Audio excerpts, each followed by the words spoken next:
Hey, what's up, everybody? Welcome to the Wrestling Rundown. And I don't know if you knew this, Chris, but we're at 10 episodes now. It's been a pretty big deal. I don't think anyone ever thought we were going to get to 10 episodes. 10 episodes. Well, there's one episode. There's technically one episode that's two parts because we had that issue one time. But episode 5 is 2 parts. But still, this is only 10 episodes. That's it. You know what? I feel like this should be the end right here. This is the top of the world, 10 episodes. I think we're 10 in. We don't need any more. Yeah. We got to make a new show. Hey, I mean, technically, if you were Shinsuke Nakamura, it's 1, 2, 10, right? Exactly. So 1, 2, 10. So technically, we only really have 3 episodes if you think about it. Well, now we have 10. Because 1, 2, 10.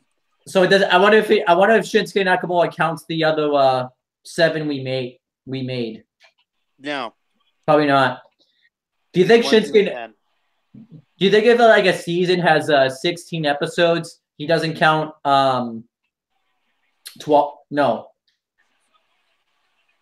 14 of them or something like that. No, probably not. Because it's 1, 2, 10. Yeah, that's it. Oh, he probably. What about the 16 then? What happens to like 11 through 15? Is that gone too, or is that? Yeah, because it's 1, 2, 10, baby. Yep. That's all you need. So does that mean there's 9 matches right now going on at Money in the Bank? Does that mean what happens if we know there's going to be a kickoff match? Does that mean like half the card's going to be not counted to him? Yeah, because there's only 1, 2, and 10.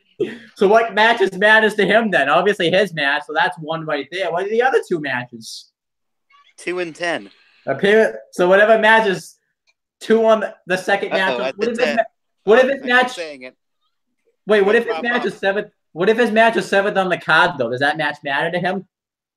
It's got to be 10. Yeah, I guess he's main eventing the show then.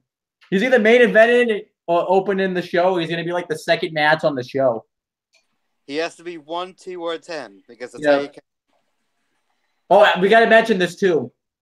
I'm also the Wrestling Rundown champion. I forgot to mention that. I'm the big guy. We didn't even do a proper introductions because we got so sidetracked. So introduce yourself before it's too late. Big Dottie Cool. You and I are holding down the fort once again, baby. No, that's a definite. I think we're gonna hold down the fort because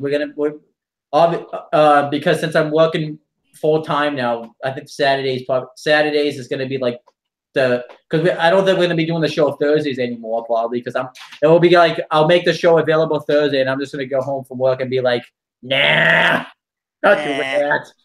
Unless you want to see Saturday should be good. Unless you want to see me, I'll probably like fall asleep like halfway through the show. You want to see that? Like me just go to bed though. I'll just leave and you won't even know. And then I'll wake up and be like, because I'm the one that has to stop to record, so half the show could just be me sleeping. It'd be you asleep for like 6 hours.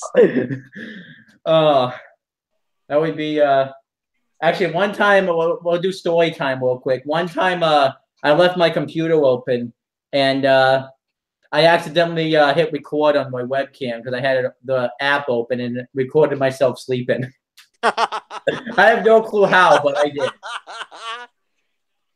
What the hell? And that was that old computer. That was that old computer where you know that you remember that computer, right? It went toxic on us. Yeah. So the toxic other show that is now dead. It's never coming back. Whoa! I'm not having luck with Bio tonight. I don't know if you can't hit the bottom of it. You hit the bottom and it's going to foam up. I don't know what happened. All right, talk to everybody while I get napkins and stuff. Like, that was just really bad. You can't hit the bottom of the beer, so it will foam up. I didn't mean to. I wasn't. No, you did it on purpose.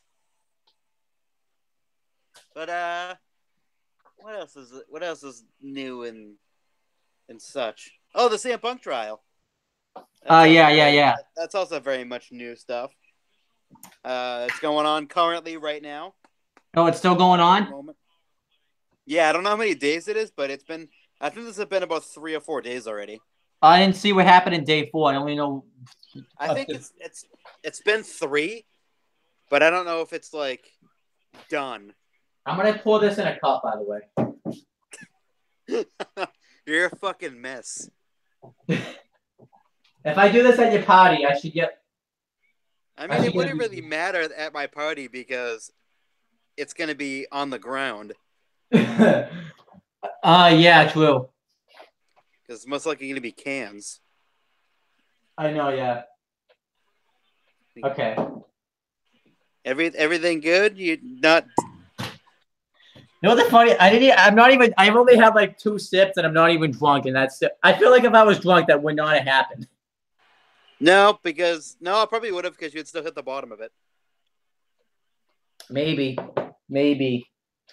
All right, so let's get into this no effort war with you. 0 effort. Should we just do this in 5 minutes, or should we actually 100% effort. no effort? If there's any effort, I'm not doing the show anymore. The show will be. I'm kicking. I'll get rid of this show. Actually, no, I didn't get. I'll get rid of this technically show. can't because we have a general manager who's in charge who never shows up. But anyways, he's in charge. Oh, that's. You know that general manager who never ever shows up.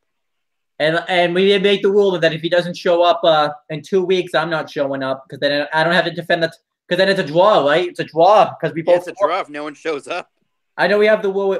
I feel like because of him, he has to actually show up to give his picks. No texting this time. He's got to show up man to man. He's got to show up. I got to see his face in order for the picks to be accepted. Well, then we have to see your face at Money in the Bank. Well, I'm not in the title match. No, but Money in the Bank, we're having a triple threat match for the Money in the Bank brief. We could call it a briefcase here. Briefcase. Well, you don't have to see my face. Okay. I'm anonymous. So whoever the champion is, which will probably be me because we know Steve ain't showing up in 2 weeks. Whoever the champion is, we'll have to constantly watch their back. You know, like at work, after a long tired day of me weed whacking and stuff, you could just swoop in and cover me for the pin and win. Oh yeah, I can knock you out and take your championship. Just don't you know what, when I weed whack it hurts like to my grass, but you also have to remember like someone in wrestling actually took a weed whacker right to the ribs. So yep, they did. I don't know who it was, but I saw it and it was just like I think Ambrose has had it done. And yeah. I think Wife Beater, who was a wrestler in CZW also too. I don't know which one. To him. I know I saw one of them. I don't know which one it was. It might fucking brutal. Yeah. That hurts. And I bet he went full throttle. He went full throttle too. Like my uncle won't even let me go full throttle. Yeah, they don't care in CZW. He probably went full throttle. And then when my uncle tells me not to go full throttle, and he has to tell me like 30 times a day, that's why I can't. Don't! That's why I can't weed whack underneath windows yet because you take out the window. Yeah, so I have not been. Once we can weed whack under windows, I'll get promoted. So, let's hope I can weed whack under a window. But I wonder if I can. But I can't. It's not like anyone's gonna stop me from doing it at home though. So everyone's gonna stop you from doing it at home. Hey, the fact that I can even use the weed whacker. Isn't it funny? I can use a weed whacker, but I can't even drink a simple. You can't even drink a simple beer out of a glass. No, I'm not gonna find out of the glass. Nothing happened. See, there you go. It's just the bottle that was the problem. So I'm assuming you can't hit the bottom of it. If you hit the bottom of a bottle, it fucking overflows all the time. I don't think I don't think it was that I don't think I was paying attention. Is the big. You've done it in my basement. I did. You were something else.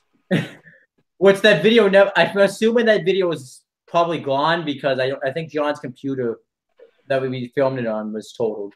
So I'm not sure though because I know he hasn't used that computer in a while. So yeah. All right, well Let's let's let's get let's get to get it this in there. Let's get this Raw review done. because then the sooner we get this out of our lives, we'll never have to talk. I don't think we'll ever talk about this show ever again. Hopefully, anyways. Hopefully. Um, the Raw was happened on Memorial Day. We know, and by this show, you knew. I think Monday Night Raw knew it was Memorial Day, and everybody else knew it was Memorial Day. I didn't know it was Memorial Day. I actually didn't either until. Hey, the one good positive thing out of this show is Monday Night Raw pretty much reminded me that Memorial Day and Veterans Day are both pretty much the same thing, and one. Actually, Because, Memorial Day is more for the fallen troops who okay. have passed, and Veterans Day is for all troops. All right. Well, Monday Night Raw. It's basically the same thing, but it's the Memorial Day is more for troops who have passed away. Monday Night Raw did not tell me it was for troops that had passed away. So Monday Night Raw failed it. Then Monday Night Raw failed this week. They fail every week. Well, I feel like too Memorial Day is like a yearly bad wrestling show because I'm trying to remember last year. I don't think it was that good either. It's never really been good. It's like I think the best show they had was 2 years ago, when AJ turned heel.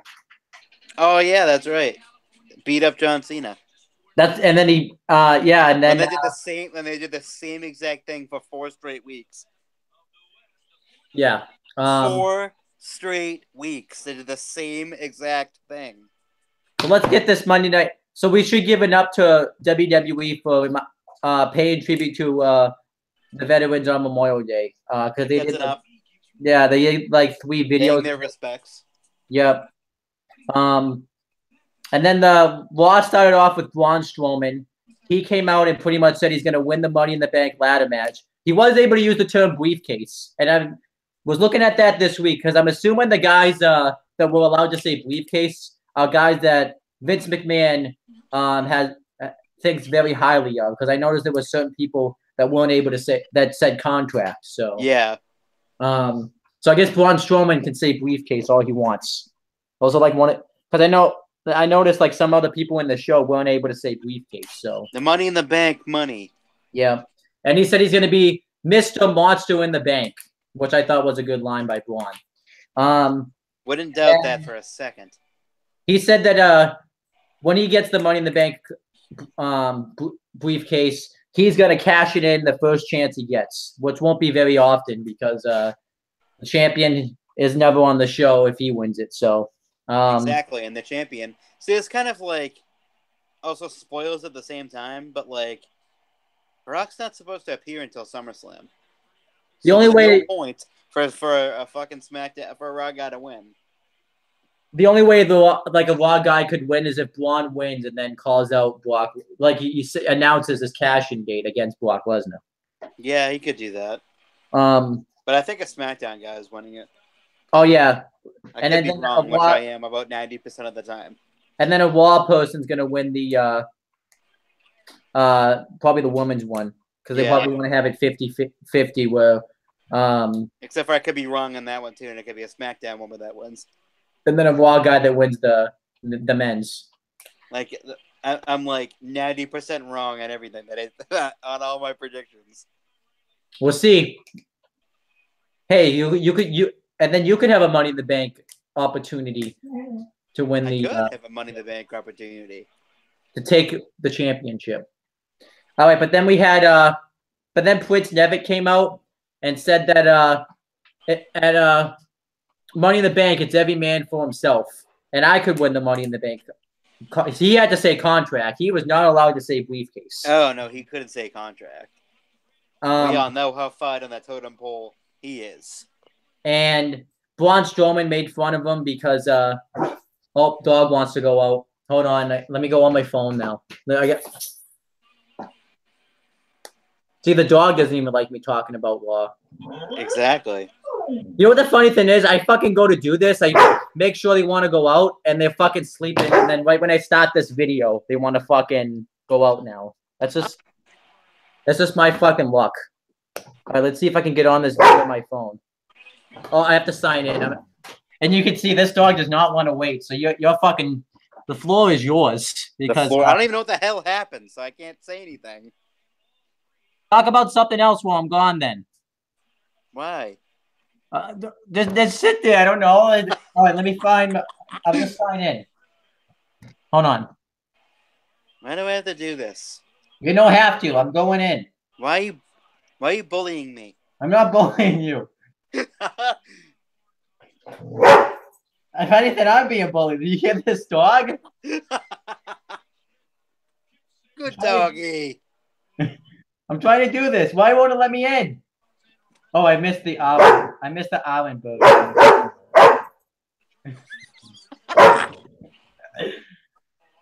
All right, hold on. I'm trying to get in.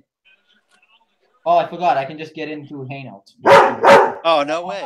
You just fucking take the floor. I can't fucking do this. So, yeah. Everything happens for a reason. Huh? Yeah. Wrestling stuff. Fucking talk about something. You can't just talk about wrestling stuff. Wrestling stuff happens. The CM Punk trial happens. Cody Rhodes and a washed-up MMA fighter got into a Twitter fight where Cody fucking pants the guy because he was talking so much shit, and Cody absolutely fucking pantsed him. And he's an asshole. What else happens? Apparently, the CM Punk trial is still going on. He his texts got released. They were kind of funny. They had I think it was Dr. Amon's texts were released too, and he had a group of wrestlers as an NXT club kind of thing. NXT, I forget the name of it, but it's really funny. And it was like Chris Jericho and Zack Ryder, I think, was in it. And there was one more. I think it was Ziggler. It was really funny. But yeah, this is going absolutely nowhere. I don't know what the hell to talk about anymore.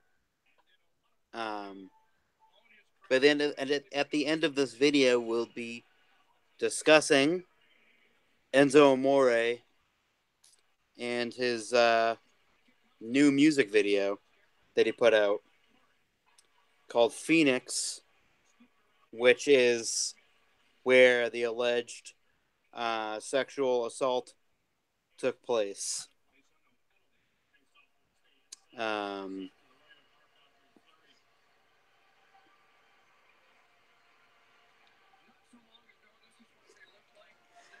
What else happens? What else happened this week? Hold on. I'm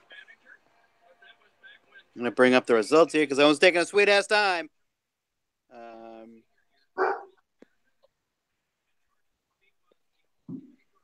Let's see.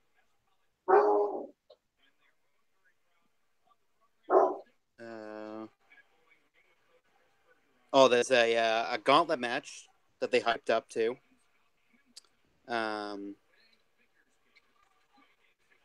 So Finn Balor came out, as I said, and they disagreed with each other on who would win Money in the Bank.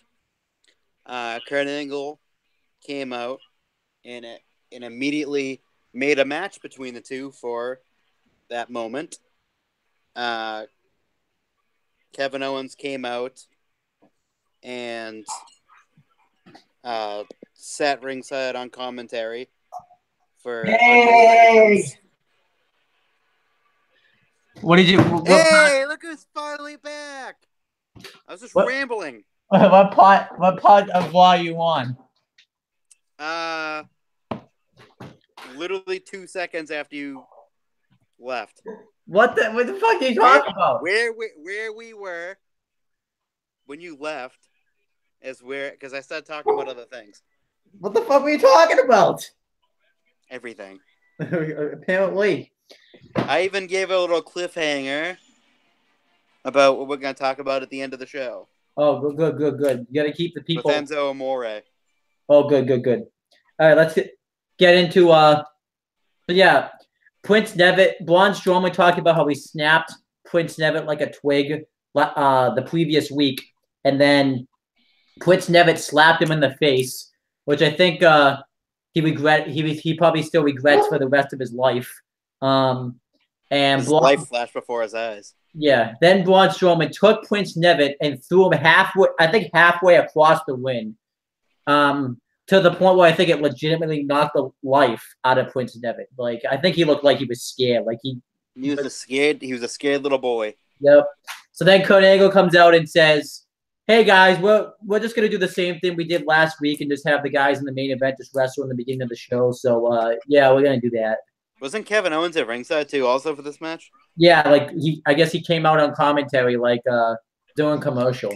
Oh, I forgot to say what the commentary team was because we got fucking distracted. Same thing. Yeah. Well, Coachman was there because some weeks he's not there, so he was there this week. So we have to make sure we mention that. He was off of his assignment. Yeah, I don't know if it was last week he was on it or 2 weeks ago. Or he's on and off his assignment. Yeah, I don't know. We don't know. So I thought Prince Devitt and Braun Strowman had a really good match. I think I probably enjoyed the match they had last week a little bit more. But throughout the match, anytime Braun Strowman or Nevitt got the advantage, Kevin Owens kept rooting. He would grab a microphone and root for each guy to destroy each other. So that way he would be able to win the Money in the Bank contract easier. Now this would make sense if Money in the Bank was like Sunday. Pure Kevin Owens comedy. It was comedy, but this would make sense if Money in the Bank was like this Sunday. But since Money in the Bank's in like 3 weeks, they'll probably recover by then anyway. So. It's so far away. Yeah, but I did like the line, like Kevin Owens on commentary. He should just come out and do commentary every week because he's always awesome when he does like the guest commentary and stuff. Oh, he's great at commentary. I love how he's just like an absolute dick to Michael Cole and an absolute dick to Jonathan Coachman, and then he just is like best friends with Corey Graves, or whoever the heel commentator is or whatever. Oh yeah. This is kind of weeks where I wish Byron Saxton and Kevin Owens were still on the same show because I love it when he's like a dick to Byron Saxton. Oh, he fucking hates Byron Saxton. I think everybody like Corey Graves. I think you can see it. There's like these videos that go out sometimes of like Corey Graves of how he hates Byron Saxton, and it was just awesome. I like Byron Saxton. Well, I'm just saying the heel. If you're a heel, so what happens if you turn heel? Are you gonna hate Byron Saxton then? Yes. I want to see a face like despise Byron Saxton, just like absolute hate. Funny if it's a New Day.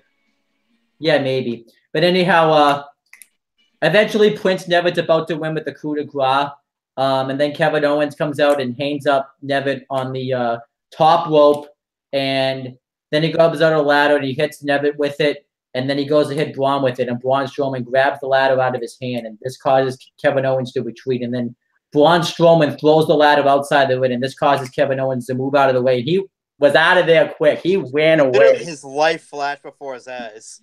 Now, a lot of people could talk about how this makes Kevin Owens look weak. I'm going to ask you guys a question. What were you going to fucking do if you have Braun Strowman running after you? And then what do you – I think you're going to do this exact same thing that Kevin Owens did, okay? Exactly. Run away because he's fucking scary. Yeah, like Braun Strowman is a frightening human being. Everybody in the IWC does not get to talk about how Kevin Owens looks weak because if you have Braun Strowman running after you, you fucking run away. You don't fucking turn around. You don't fucking yeah, you know what I'm talking about. This just shows how little effort I'm putting into this review right here. So, and they announced next week too that Kevin Owens, it's gonna be Kevin Owens against Prince Nevitt next week. Yep. Which should be a fantastic match. Obviously, I don't think they've wrestled since the NXT days because when Nevitt came up to the main roster, he was pretty much hurt. And then when he came back, Kevin Owens pretty much went to SmackDown. So yeah, I guess NXT was the last time they had a match. Yeah, it was the ladder match, right? Yeah. That's like when they had that period where Kevin Owens was doing both the main roster and NXT because NXT's taped so far in advance where they can get away with that type of stuff. Oh So, yeah, but it still was kind of cool that a month in advance, I think. yeah, but it's still kind of cool. I remember there was like I remember like he had two storylines pretty much going into the SummerSlam weekend in 2015 because he was in the main event match in NXT and then he wrestled at SummerSlam the next night though. That was pretty cool. Yeah, I think he was wrapping up then. Yeah, he was. Because it was Takeover Brooklyn. Yeah. The first one, right? Or yeah. And then because they main event in the ladder match, and then the next night he faced Cena, I think, right? No, Cesaro. Yeah, that's right. Yeah. And then pretty much after that ladder match, he kind of went a little bit under the radar for a while, and then until Sami Zayn came back, ironically enough. But that's obviously they had their lengthily feud. Yep. That you can make an argument is still kind of going on today, but we won't get into that. Even though we already did, but yeah, that just shows you how little effort we're put. Like I said, no efforts. We're just gonna. All right. Then Kevin Owens was backstage. This was pretty funny. He tries to get like one of the guys that drives out the cars to get him a call for him so he can leave the arena. And the guy was asking him for his information, and Kevin Owens like scared the guy. The scream that he does. Yeah. Like, and then Kurt Angle comes up and is like, "You're not leaving. You still have a match with Robert Bob Roode, totally awesome, Mark Roode, or however you say that." He obviously didn't say all those names that I just said, but if they say that one week, I'm gonna think WWE watches that would be full determination. WWE watches my videos. If they say all of his names he's ever had when he wrestled, and obviously Kevin Owens wasn't happy about this because this means he had to worry about Braun Strowman. They pretty much just did the same storyline they did with The Miz and just inserted Kevin Owens here. So yeah, exactly. But I did like this because good though. Yeah, and then Sasha Banks cut one of those cell phone promos. At least there was no subtitles.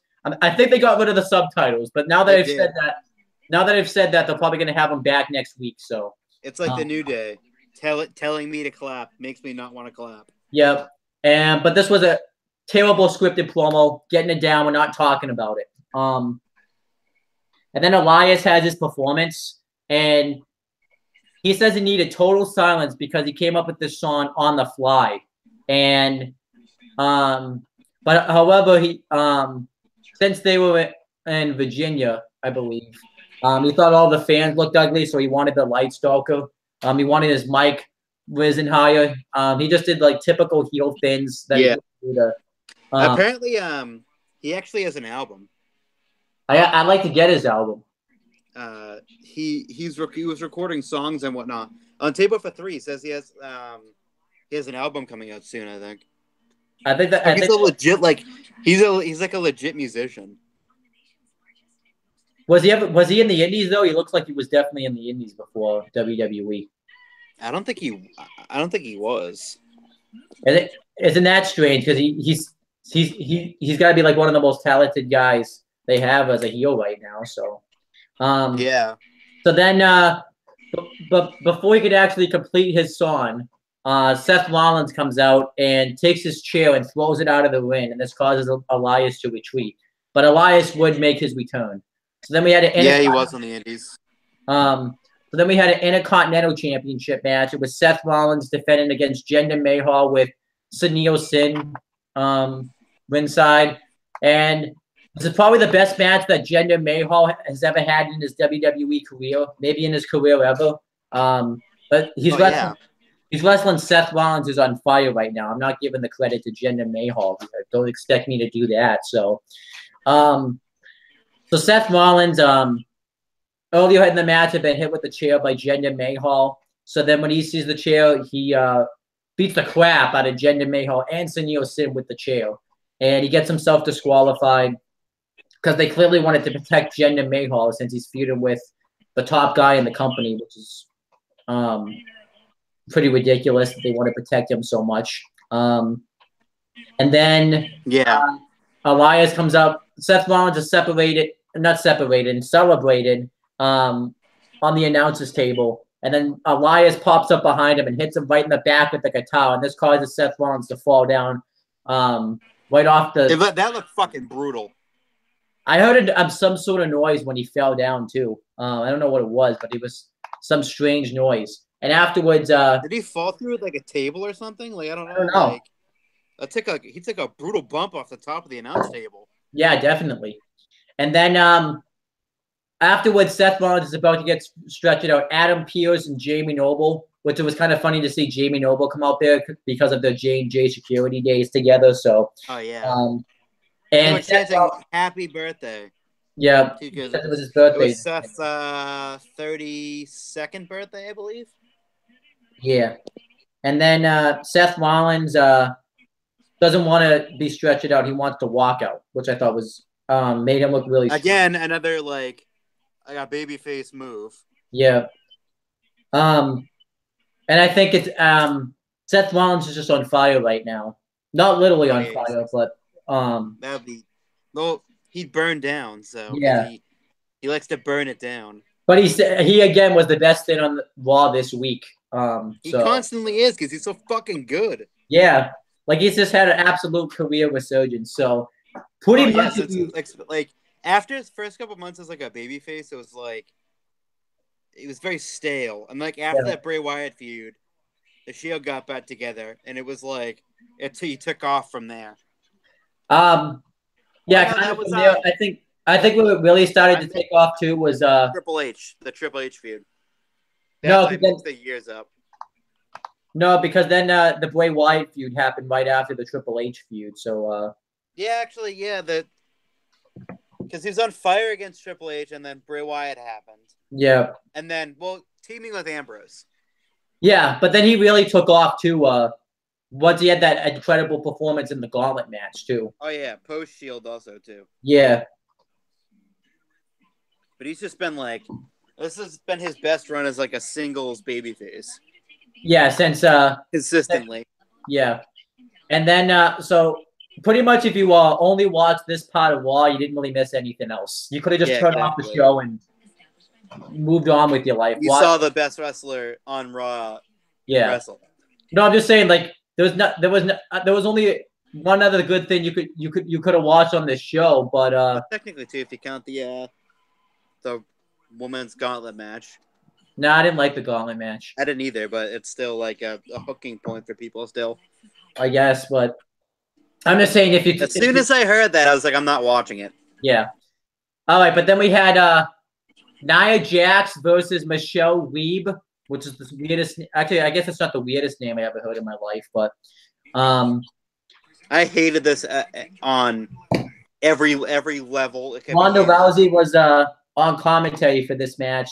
Now I know Simon from What Culture gave it both an up and a down. It doesn't even deserve both of them. It just deserves a flat out down in itself. Like, okay, so I want to break this down into parts. Okay, about why you hated it?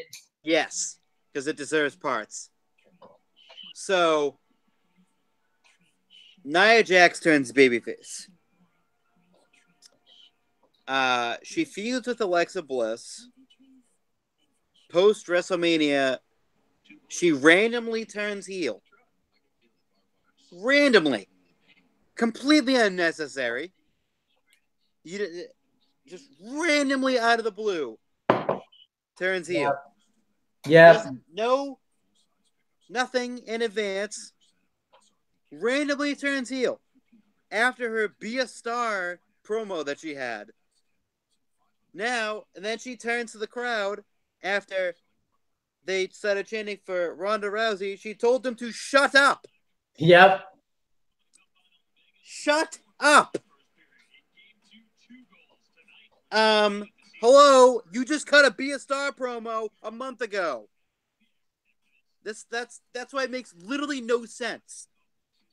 She cut that emotional promo, and then she's telling fans now to shut up a month later. If you think about it too, she bullied this girl in this match by like fucking. She did. So everything she fucking said in that promo is complete null and void now. Yep. She told fans to shut up, and then she proceeded to bully the competitor in the ring.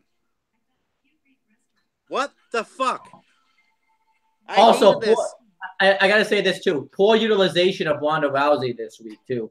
She did nothing. So she has a Ronda gets in the ring and then proceeds to get pantsed by Nia Jax. Yeah. Absolutely pantsed. And then Nia turns her back, and instead of attacking her, she walks. She lets her walk away. And then Ronda Rousey, in her one face of doom, stares at her. She has one facial expression. Angry. That's all she has. She's like Nikki Bella circa 2015. When she had one facial expression. She can't have more than one or they'll punish her. Yep. Shit on every level. Shit, shit, shit. And this is our first, but it's not our last down of the show. But it's our first. It's probably the biggest down of the show. The biggest down. If you watched our SmackDown Live reactions, it took an hour and a half for us to give it a down, which means it's a good show. Yep. This was a clusterfuck. It made no sense. Yep. After the first, the first half hour of the show. Yep. With the opening segment, the Seth match, and then this bullshit. Yep. All right, then Dana Brooke cut a math equation promo, getting it down. Down, because it made no sense. Yeah. Then we had the Deleter of Worlds versus the Ascension. Deleter of Worlds won. I like the Deleter of Worlds, but this is just a thumbs in the middle because it's just literally like they're like doing nothing with the Deleter of Worlds at all. Honestly, they don't appear on television. Plus, they don't put them together. Plus, it just shows how the tag team division's bad when you have Bo Dallas and Curtis Axel like in line for a tag team title match. Like, come on. I don't mind that, but it just every jobber tag team was in the ring for that barbecue. Yeah, we'll get to that. Speaking of that, we had the Kurt Angle backstage segment where the B team came up and wanted the tag title match, and then obviously, then Kurt Angle barbecue. Yeah, Kurt Angle thought that they had to get the Raw tag teams approval, and I liked how Curtis Axel was talking about Kurt Angle like he wasn't even there, and Kurt Angle just keeps saying, "I'm standing right here, but I'm standing right here." So this, up. All right, what else? Wyatt Squad's promo. I guess they were just randomly at Bailey and Sasha Banks' locker room or something, and just destroying their stuff, and we're just talking about Money in the Banks and stuff. This was nonsense down. I totally missed it, so I don't even know they even happened. Yeah, they happened. I didn't even describe it right, but whatever. That happened, but I don't even. It's just it was pretty much a selfie. So they went into the best friends locker room and they destroyed it. Yeah. All right, then we had Bob and Sasha at best friends again. Yeah. After Sasha fucking threw into her fucking locker instead of beating the shit out of her, but apparently, and then she kicked her in the face off the top of the elimination chamber. And eliminated her on top of the elimination chamber. She kicked her down, but they're still best friends now. And then they also eliminated her from the first ever women's Royal. And then proceeded to stare her down after she threw her out. Yeah. But they're best friends. Yeah. And they're both which makes no sense. All right, then we had Bob Roode versus Kevin Owens. This was a good match, but you just watch the match and you're just like, in reality, they should be the best of friends as heel characters on the main roster. This is just off. Bob Roode should be a heel, and Kevin Owens and be like one of Kevin Owens' best friends. It's just weird. I know it's kind of like the ego. Yeah. From TNA with Daniels and Kazarian and Bob Roode. They should have that. Yeah. Where Kevin and Sammy are the goofs. Yeah. And Bob Roode's the serious but can be goofy at times kind of guy. So this would just get a thumbs in the middle. Kevin Owens won with the roll up, which obviously made sense because I knew Bob Roode wasn't winning this match, and I don't think Kevin Owens has won a match in a while, so why not, right? And then Braun Strowman came out and pulverized both of them. So this will get a thumbs in the middle because I like Braun Strowman. Bob it sets Roode. up a match for next week too, also between Bob Roode and Braun Strowman. So I guess the whole After fucking Bob Roode was comedically jumping up and down on the second rope. What makes this a thumbs in the middle is they made Bob Roode look like an absolute geek in this segment. They do. And Bob Roode, he should be utilized so much better. Yeah, Bob Roode, and we know Bob Roode ain't winning next week, so like he's not winning Money in the Bank either. What are they doing with Bob Roode? Is he just Bob Roode? Is he just there? He's Bob Rooding around. I guess apparently. All right, what else? All right, then Sami Zayn issued his apology. This would get a thumbs in the middle because his glasses made this, and Sami Zayn's performance made this segment. But Bobby Lashley Zayn. Yeah, Sami Zayn makes this a thumbs in the middle. I did like how they brought up like how last week he got so much negative backlash over that segment with his sisters. He legitimately did too. Yeah, obviously I noticed he probably didn't. He brought up like how somebody, how like a kid was mad at him or something. I don't even remember, but and then Bobby Lashley comes out, and I don't even remember the things he said because the fact that they were gonna have a match at Money in the Bank basically was the gist of it, and then they shook hands, and then Sami Zayn Sami Zayn like overreacted to the handshake and like was falling down to the fucking mat. Oh god, that was really funny. Yeah, and then we know it sucks because we know who's win. I don't even care about this feud because like it's just at least Bobby's doing something now. Yeah, I guess he should be doing. It's better than him just like doing nothing at all. Yeah, for the time being. I mean, they're probably gonna turn him heel at some point. Yeah, just be an absolute monster because I mean, even when he came back, like his first night back in WWE in 10 years, like he got like no reaction. Yeah. It's just surprising. Considering the fact that like how immensely popular he was. Yeah, exactly. It's just like I just don't think it's like I mean I can understand him dominating Elias on his first night, but then like he goes right into like it's like an average feud with Sami Zayn. Yeah, pretty much. Like a super average feud. Instead of like him competing immediately for like #1 contenderships for like the IC Universal Championship, which he should be doing. Yeah, exactly. I don't know. We'll see what happens.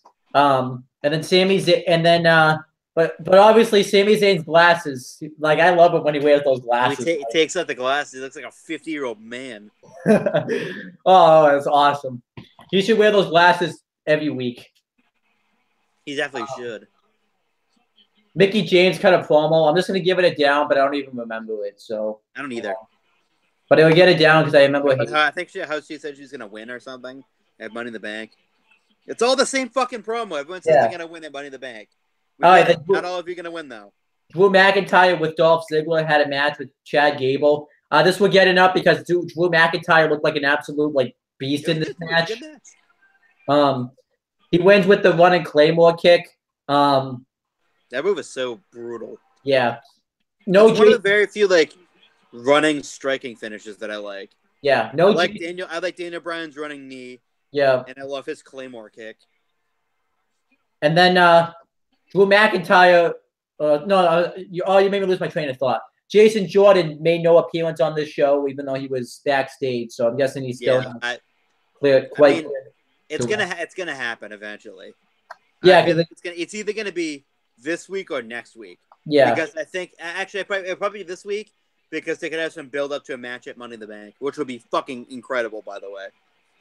It kind of suck. It'll be the kickoff match though, because either be the kickoff or be the opening match. Yeah.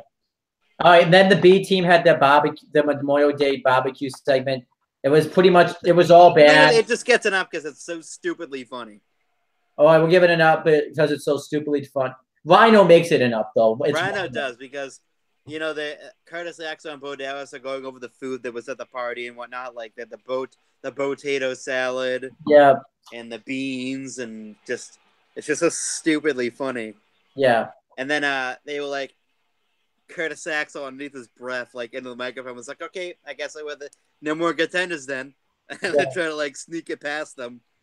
Yeah, and then they just threw the food on each other, I guess. Like, they picked up the beans and the potato salad, and they threw them on Bo Dallas and Curtis Axel, and then they started a food fight, and every team brawled to the outside. Except Rhino. And then there was Rhino in the ring, and Rhino had all the bologna and cheese sandwiches and was eating them because he's fat. And he wanted to throw the sandwiches into the crowd, but completely missed, and they landed ringside, which was the funniest part of the entire segment, because he tried to throw it over the top rope without throwing the pan so it wouldn't hit anyone. Yeah. And he threw the sandwiches, and they landed like all at ringside. Yep. And then they ruined it by putting him through the table. Yep. So that this segment for me, Rhino will get it up, but the whole segment itself will get it down. Yeah.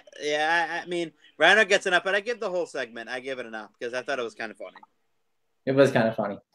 All right, then Kurt Angle is backstage again and makes the tag team battle royal for next week. Which I actually kind of like that. As long as, like, it's not one person gets eliminated and the team gets eliminated kind of thing, like they've done in the past. Yeah, that's weird. Which is stupid. I hate that.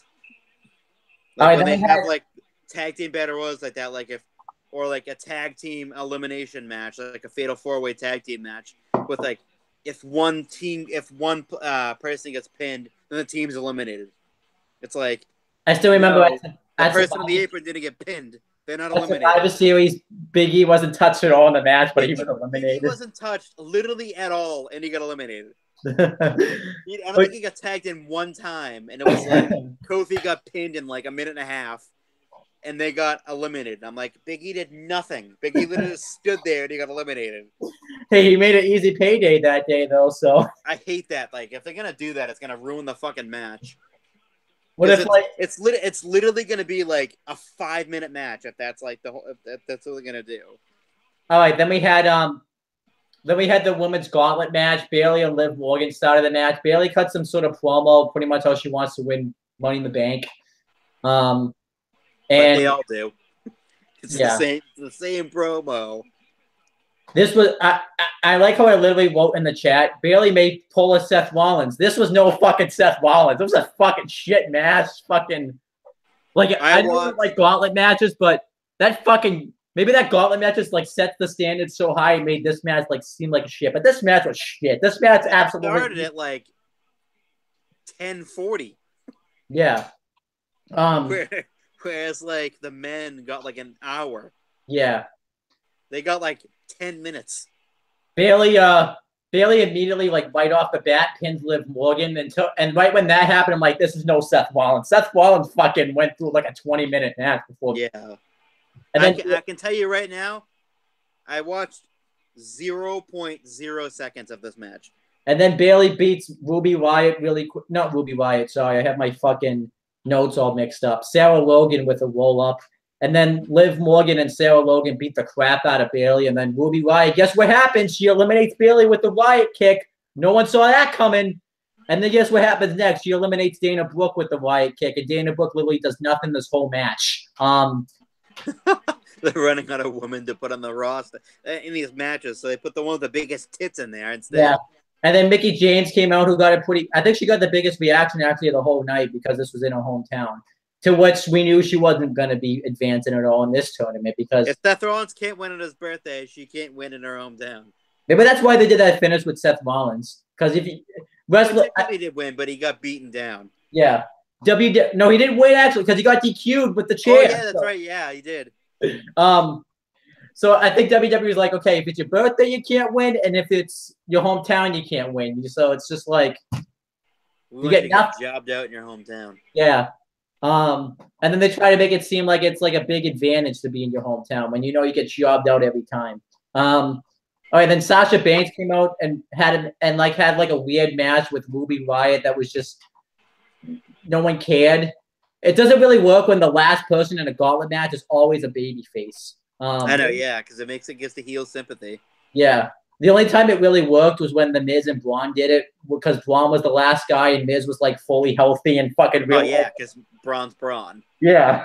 But it's like in this situation, it's like Sasha Banks isn't like really over anymore. Yeah. it gives like sympathy to like Ruby Riott, who's been in the match for a long time. I still think that's Sasha Banks' fault that she's not over anymore, but that's just me. But they won't. They apparently it's a long-term storyline, which no one's gonna care about in the end anyway.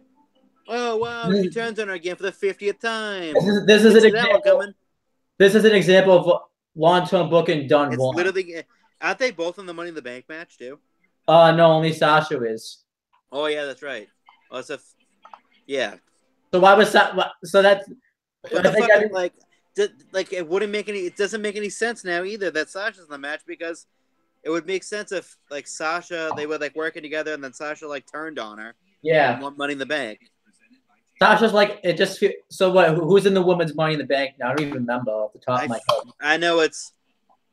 I think the entire Riot Squad, right? Oh, they're not even in the match at all. That's why. I totally forget. I know it's Sasha. Charlotte Alexa, Flair. Charlotte. What the fuck's the woman? Ember Moon, Alexa Bliss. Oh, by the way, they just flew Alexa Bliss, Natalya, and somebody else. Who else was on? Alexa Bliss, Natalya, and somebody else for no reason at all. Oh, and Ember Moon. Like, they wasted their plane ticket just to stand around and watch a TV screen when they could have just done that at home. What a fucking... And instead, we got a gauntlet match with Tits McGee in it. Yeah. So, yeah, it's... useless Dana Brooke. Yeah. The women's Money in the Bank match actually looks quite good. The only woman that's really in the match that really is kind of a shitty wrestler is Lana, but it's like, let's be honest, we know Lana's really not. She's there for more gimmick purposes. Yeah. So being in a lot of people talk about how you have to have storylines in ladder matches. In multi-ladder matches, they're really not about storylines. They're about spots. So yeah. It's not about like good wrestling. It's about more of like it's more of a spot fest more than anything. Yeah. And Sasha Banks just is it ironic? Like Sasha Banks is just an odd fit in this match. I think Ruby Riott would have been a better fit in this match. So, or having Bayley in it, unless if they like, if you can notice like these matches, like it's like even amount of faces to heels. Let me see. I don't even no wait because Ember Moon's a face, Charlotte Flair's a face, Becky Lynch is a face, Natalya she'll be a heel by the end of the match probably, but the end of the Money in the moment. Yeah, but it's face. Sasha Banks is a face. There's 5 faces in this match, and I don't even know if I think Lana is pretty much a tweener. I know she was heel on SmackDown, but I would say she's a tweener. Yeah, she was a face. She was a face like last week. Yeah, if you think about it, there's only one heel in this match, and that's Alexa Bliss. Yeah. So it's like, why not put legitimate heel in the match and not someone like that? You know, it's supposed to be like a face in a way. Yeah. Like Lana has Lana Day or whatever. Yeah. Like she has her own like catchphrase that people say. And then we'll break down the men's match, but I think the men's about even, I would say. But we're doing the show Saturday. I would say like Samoa Joe and Kevin Owens. Kevin Owens are such big heels that they kind of factor that out anyways. So it's like, yeah. And the Miz, actually, if you think the men's Money in the Bank match is more even. The Miz, Joe, Rusev, because I forgot Rusev's a heel. I forgot about that. Yeah. Joe, Miz, Rusev, and Braun Strowman, Prince Devitt, Bob Roode, and one of the members of the New Day, whichever one is going to be. So this one's way more even. Yeah. The woman's one, but the woman's one is just there's only really one legitimate heel, and it's Alexa. Yeah. All right, but Raw was an F this week. I would say I give it a thumbs in the middle. I give it a thumbs down because it was just a failure of a show. Because you didn't see the gauntlet match, so that's... I didn't see the gauntlet match, but it saved me fucking 20 minutes. Yeah. I thought it was it's an average show. I mean, I enjoyed some parts in it. I enjoyed the opening segment in the Seth Rollins Jinder match. the B Squad show, B Team. Yeah, I enjoyed that segment. But overall, it's just a middle pointing down kind of show. Yeah. I say down just because the gauntlet match. If the gauntlet match had been delivered, it would have been an average show. But the gauntlet, Yeah, match, if the gauntlet match had delivered and they got 40 minutes, let's say, yeah, because as opposed to like 15. Because let's be, but then again, 40 minutes. I know this match is 40 minutes, but I know this is gonna make me sound like, but let's be honest. The talent in the men's gauntlet match was much better for it to be an hour than Oh yeah, the talent in this. you could just tell by the talent that was in the gauntlet match that it was going to be quick. Yeah, because you knew Like, Dana Brooke was. had they used Ember Moon and like all the like Alexa, it would have gone 40 minutes to an hour. Yeah, It would definitely. have gotten the same allotted time as the men, I think. Yeah. Or close to it. Whereas they used a bunch of useless people on the show. Yeah. In that match. Like, Yeah. honestly, Dana Brooke is the most useless fucking human being I've ever seen. What else does she do besides having big tits? She can't wrestle. Can't talk on the microphone. For having big tits. That's the only thing she's known for. You know what the funny thing is you would have thought that was a Vince McMahon pickup, but that was actually a Triple H pickup too, is the weird thing. Yeah, because she was like a fitness competitor or whatever. Yeah. So I don't know what the fuck. Super green, even in NXT. I know what culture made like super green. I know what culture made like a video talking about Triple H's failures. Replace Jeff Hardy with Dana Brooke because Jeff Hardy has not a failure at all. I don't know. Yeah, Jeff Hardy's not a failure at all. Just because, like, I don't know. I mean, he's a Raw Tag Team Champion. He's the current United States Champion. He's already won 2 championships, and he's been back for a year and a half. Plus, if the guy's over as fucking hell, like he's still over, still. Yeah, and he's still doing those crazy stunts at like in his early 40s. like. Come on now. Yeah, that's not a down. That's not a disappointment. That's not a bad signing. Yeah. If you want to put that as a whole, Matt Hardy's a fucking bad signing too, also. Yeah. Like, honestly, if you want to consider it, like, you can't one without the other. Yeah. They've both been pretty average, if you consider it. Yeah. But everyone loves the broken gimmick. It's gonna work. And Jeff Hardy is current United States champion. That's not a bad signing. Yeah.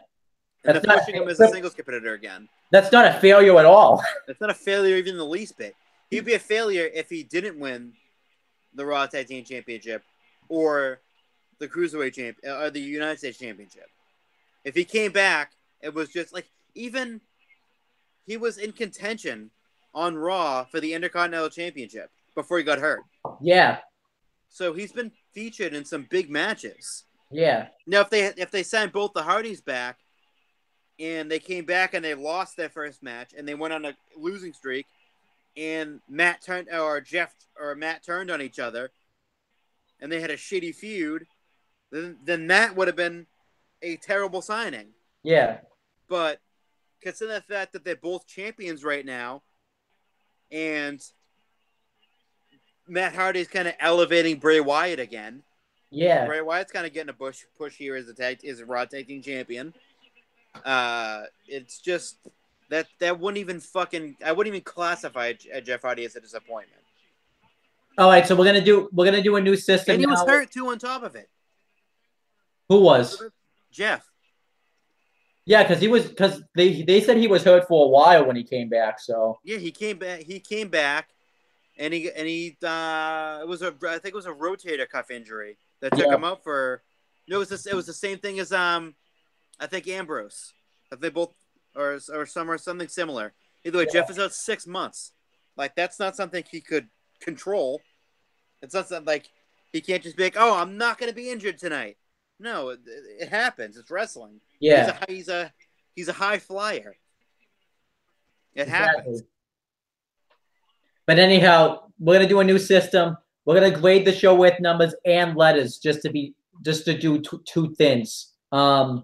So the number will be a 4, and the letter for me will be an F.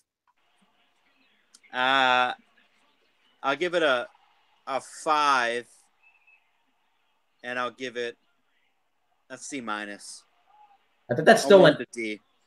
I think that's still an F because technically, if you get a 5 on a test, that's an F. Yeah. I don't know, C minus. Fuck it. All right, whatever. This is so like Whatever. we're not grading tests here. We're grading a wrestling show. So Yeah, it's like a 5. It's like a 4 or 5 show, but like the Sami Zayn thing is enough for me, and the B team and yeah. All the right, opening segment and the Finn Balor Braun match and Seth and Jinder, but everything else is just junk. Yeah. All right, let's get to SmackDown. And I didn't get a chance to make the SmackDown notes because I was way too busy this week. So I'm just going to try to remember everything off the top of my head. I know this show opened up with Bleacher Report should have a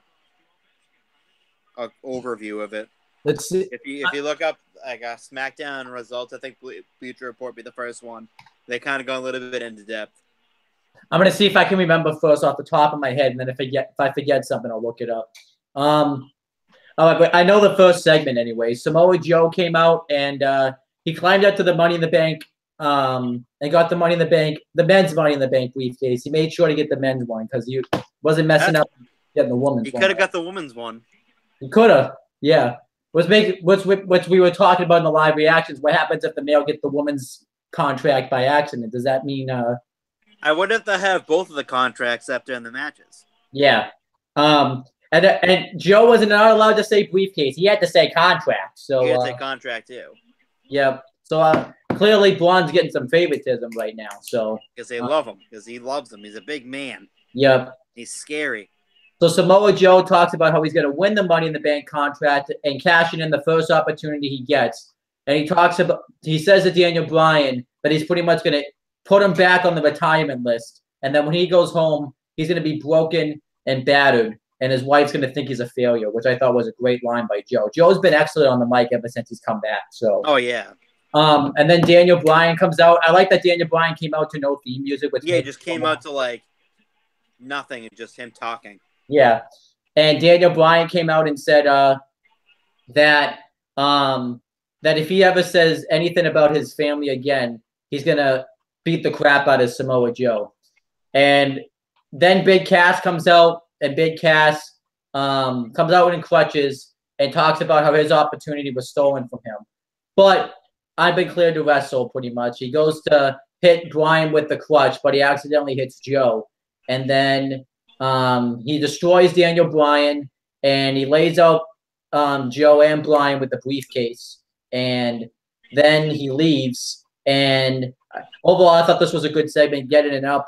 What really went down was WWE. I promised a match and didn't deliver on it. Exactly, because it's into a fucking triple threat match. Yeah. Yay! But I'm okay with them not. want to see. I'm okay with them not giving away Bryan. We want to see more Big Cass. I'm okay with them not giving Bryan versus Joe away on TV. I'd rather see that happen at like a pay-per-view. I know, but don't advertise it. Yeah. Don't get people's hopes up. Don't. That's one of the main reasons why probably people went to that show was to see a match they haven't seen in fucking 10 years. That's the main reason we did the live reactions. Yeah, to see fucking Joe versus Bryan, and it got fucking ruined. I'm going to rant about that in NXT, too, because I'm pretty sure they promised a match in NXT, but my advertisement might have been wrong.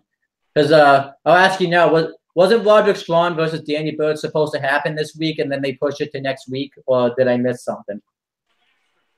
I saw next week, too. I don't know if they were supposed to have a match this week. I think they were supposed to, because they said something. There's Undisputed Era did a promo segment last week. Oh, yeah, that's right. They did. They said they were going to have a match. I think this got pushed forward a week, I guess.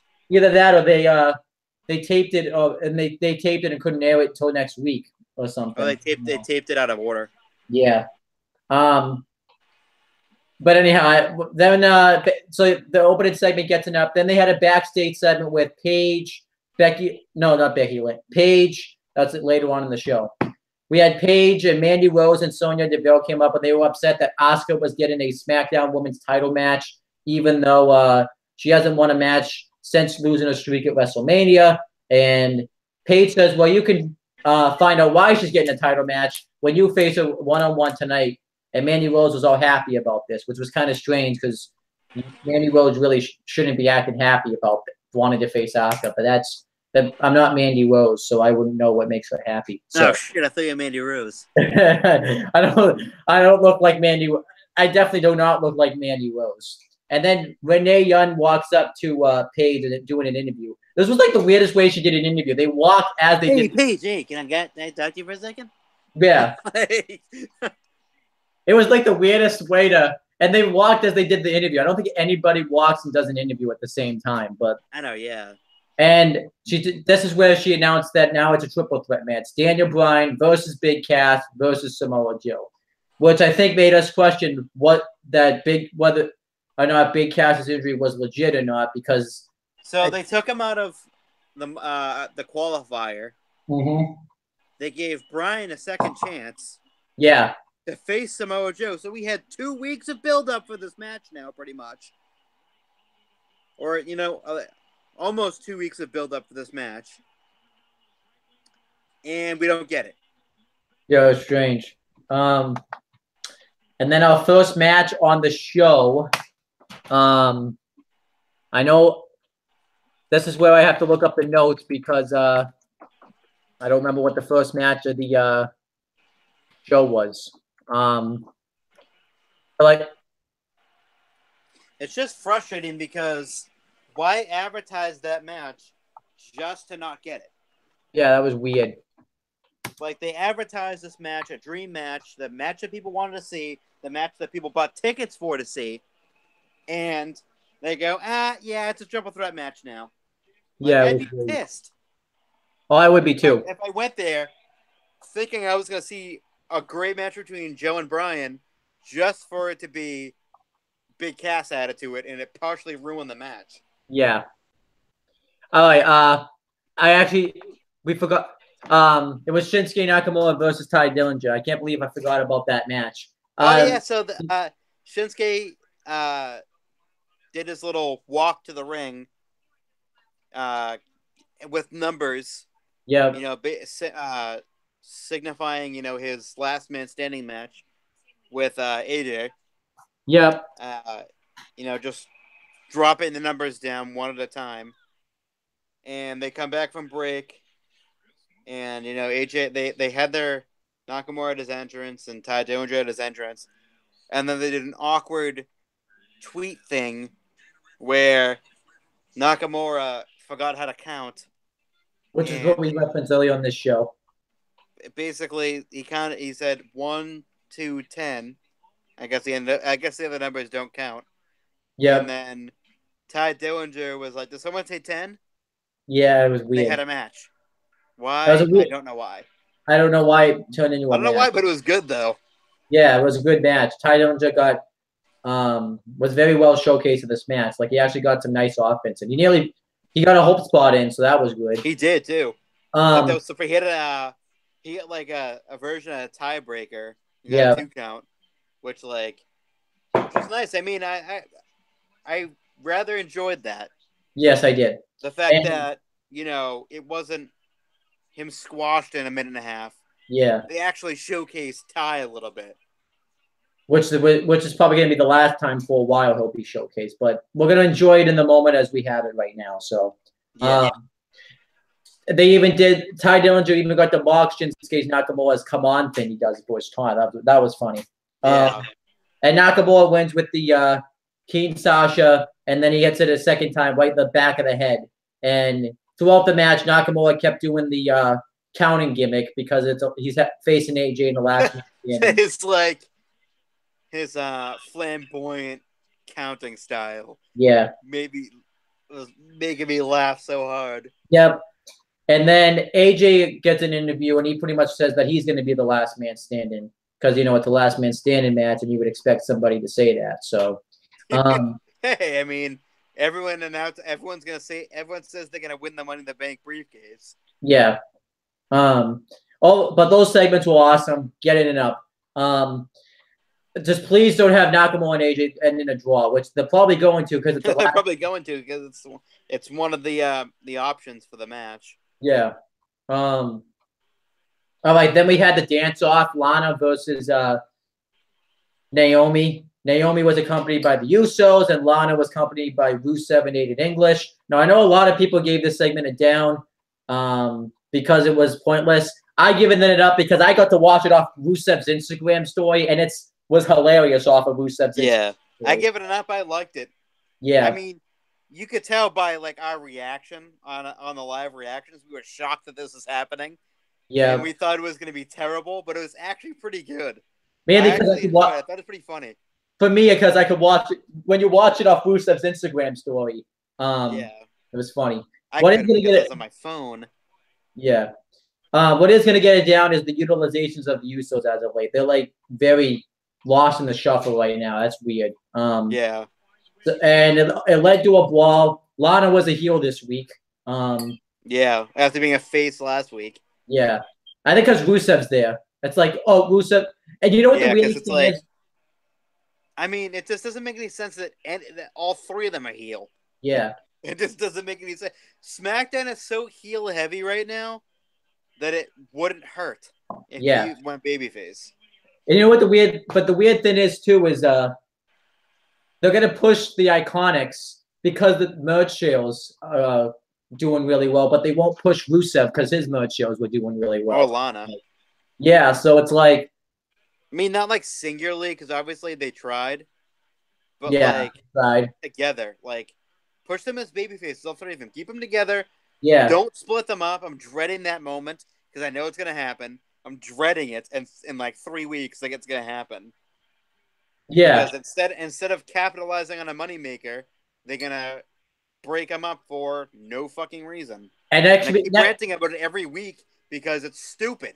next week could be the starting of it too, because next week it's going to be a mixed tag team match: Jimmy Uso and Naomi versus Lana and Aiden English. So that could be the starting of it next week. They're gonna probably use Lana as the storyline ploy for it. Yeah, like it's going to be like Rusev's going to try to hit one of the Usos, and then I think it's Yeah, Jimmy, and then he's gonna hit it in English, and yeah. it's stupid.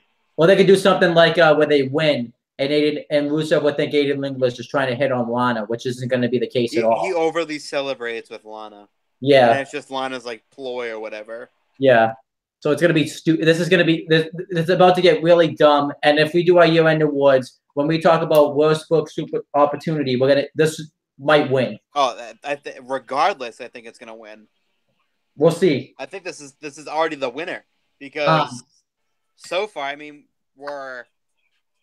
I'd say we're almost halfway through the year right now. uh-huh. It's like June 2nd. So we're like almost halfway through the year. Yeah, We're close to it. And this is definitely going to be on the list. definitely. Yeah, Because unless if they don't capitalize on it and they think with their head and they push it instead of breaking them up. Because if this ends in 2 or 3 weeks, it's going to be the worst. yeah, This is going to win. yeah, Because this is such a moneymaker, and they're refusing to do it. They're refusing to pull the trigger because they don't see Aiden English as a main event guy. But guess what? He can be used as a manager. yeah. Like, what did they see in Lana last year when she was facing Naomi? She wasn't a main eventer, No, not at but all. they pushed her anyway. You could do that with Aiden English. Aiden English, they could be in tag team matches and whatnot. Yeah, They never viewed Sami Zayn as a main event guy, but he's been a main event guy. yeah, Like, you don't have to, he's there as a manager anyway. He's the yeah, hype guy for Rusev. He's not, this technically sound wrestler. He's an okay wrestler. He's almost a good wrestler, but he's never can be showcased in that way because he's a great talker. But if they break this up, this is my vote for the worst because the worst picked opportunity because it's gonna win because they fucked this up so bad, yeah. so royally bad. All right, then we had New Day versus The Miz and the Bar. They did two funny backstage segments where the New Day were bought pancakes. and that was kind of funny. And then they did another one where the ball was throwing pancakes at Miz, and he was trying to catch, like hit him while he was blindfolded, which was really Oh, funny. that was so fucking funny. It gets an up. The whole segment gets an up. Yeah. And then we had It this made me literally laugh like we had that. this Like a 6-man tag team match, and this 6-man tag team match was really good. Biggie won. again, right team won. Yeah, I think. Biggie beat the Miz with the big ending, and they teased like Biggie was going to be in the Money in the Bank match, but then they went no Biggie, and then they all pointed at each other like they were going to be in it. So I was really There are rumors that it's going to be Big E. yeah, which I won't complain about because I won't complain about it either because there's a lot of guys that can do flippy shit in that match. yeah, Like I you mean, get Kevin Owens can do it. yeah. Like he may be 280 pounds or whatever, but he can do Who else? frog splashes and swantons and shit like that. Who else could do it? Also, Joe could. I don't know if maybe Joe could with his suicide dive. Oh, Yeah, like Nevitt, like Quince Nevitt. oh yeah, exactly. Balor can do it. Uh, Yeah, I think that's pretty much it. Those two. Joe does a suicide dive. I mean, they can have guys that can do flippy shit in the match. it's not like Kofi can't still do shit either. He'd still Yeah. do that. So I mean, it would make more sense for Kofi to be in it because, again, he has seniority over them. But at the same time, it's kind of a way that they could split the New Day if they put Big E there. yeah. And if E wins, if E goes in and E wins, it's probably the end of the New Day. Oh, definitely, yeah. I mean, they've definitely gotten stale, but they're still super entertaining. The pancake stuff is wicked funny.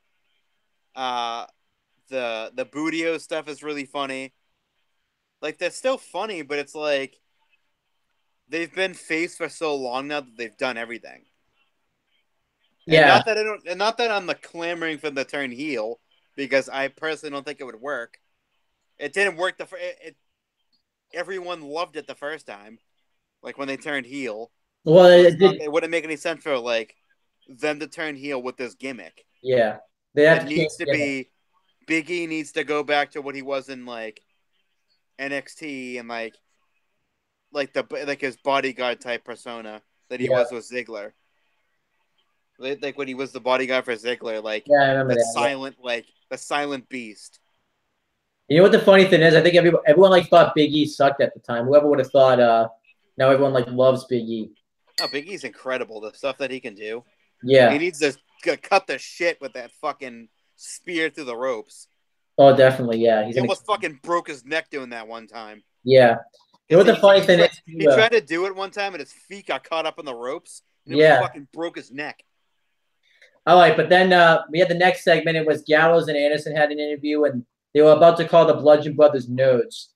And then the Bludgeon Brothers hacked into the SmackDown TV screen and said that they were going to destroy Gallows and Anderson at Money in the Bank. I like this hype segment. This is getting it up, and I'm really looking forward to that match at Money in the Bank. It's an up. The segment gets a major up. I would say the SmackDown Tag Team division is looking better than the Raw Tag Team division right now. 100%, because they have way more. I mean, Raw's got the authors of Invisible. I mean, where are they? How can they be the authors of pain if they're invisible? Yeah. You can't see them. And then you have the Revival, but they get jobbed out week after week. Revival, authors of pain, McIntyre and Ziggler. McIntyre and Ziggler are being pushed right now. I don't know. Potentially American Alpha could give a big boost to that division. Yeah. It looks like they're going in that direction, though. Yeah, with it. And it makes. I mean, Money in the Bank. That should be a fucking great match. If they go that direction, which they should. But the question, you also have the question who goes over in that match, but we'll talk about. Because the problem is you can't have McIntyre and Ziggler because they just beat. Yeah, it depends on if they bring back American Alpha and they win, Ziggler would probably be the guy taking the fall. Oh yeah, probably. But it just be weird because McIntyre and Ziggler beat Braun Strowman and Prince Nevitt, and now they're losing to American Alpha. That'd be really Yeah. strange. I mean, you could also plant the seeds too for the eventual breakup. Oh yeah, true. It's still too early for that though. Way too early for that. Or All right, it could be like a fuck finish. yeah. Like All right, but then we had this was our first down of the show. Mandy, I think our only down. No, actually not our only down of the show. Mandy Rose versus Asuka.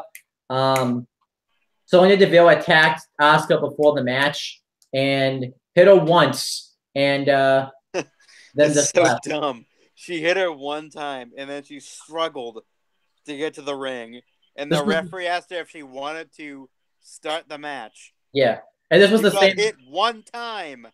This was the same Sonya Asuka. just stood there and watched you go into the ring. Yeah, this was the same Asuka too that was undefeated for 2.5 years. And then pointlessly ruined at WrestleMania, only for the winner of that match to lose their title 2 nights later in a bitch fashion. Yeah. One kick and she wins. Yeah. To someone who Meltzer, someone asked Meltzer, why hasn't Carmella been wrestling? It's because Meltzer said she sucks. That's why she's not wrestling. It's because she's really bad. I don't think why is she champion then? I don't think she's like really bad, but like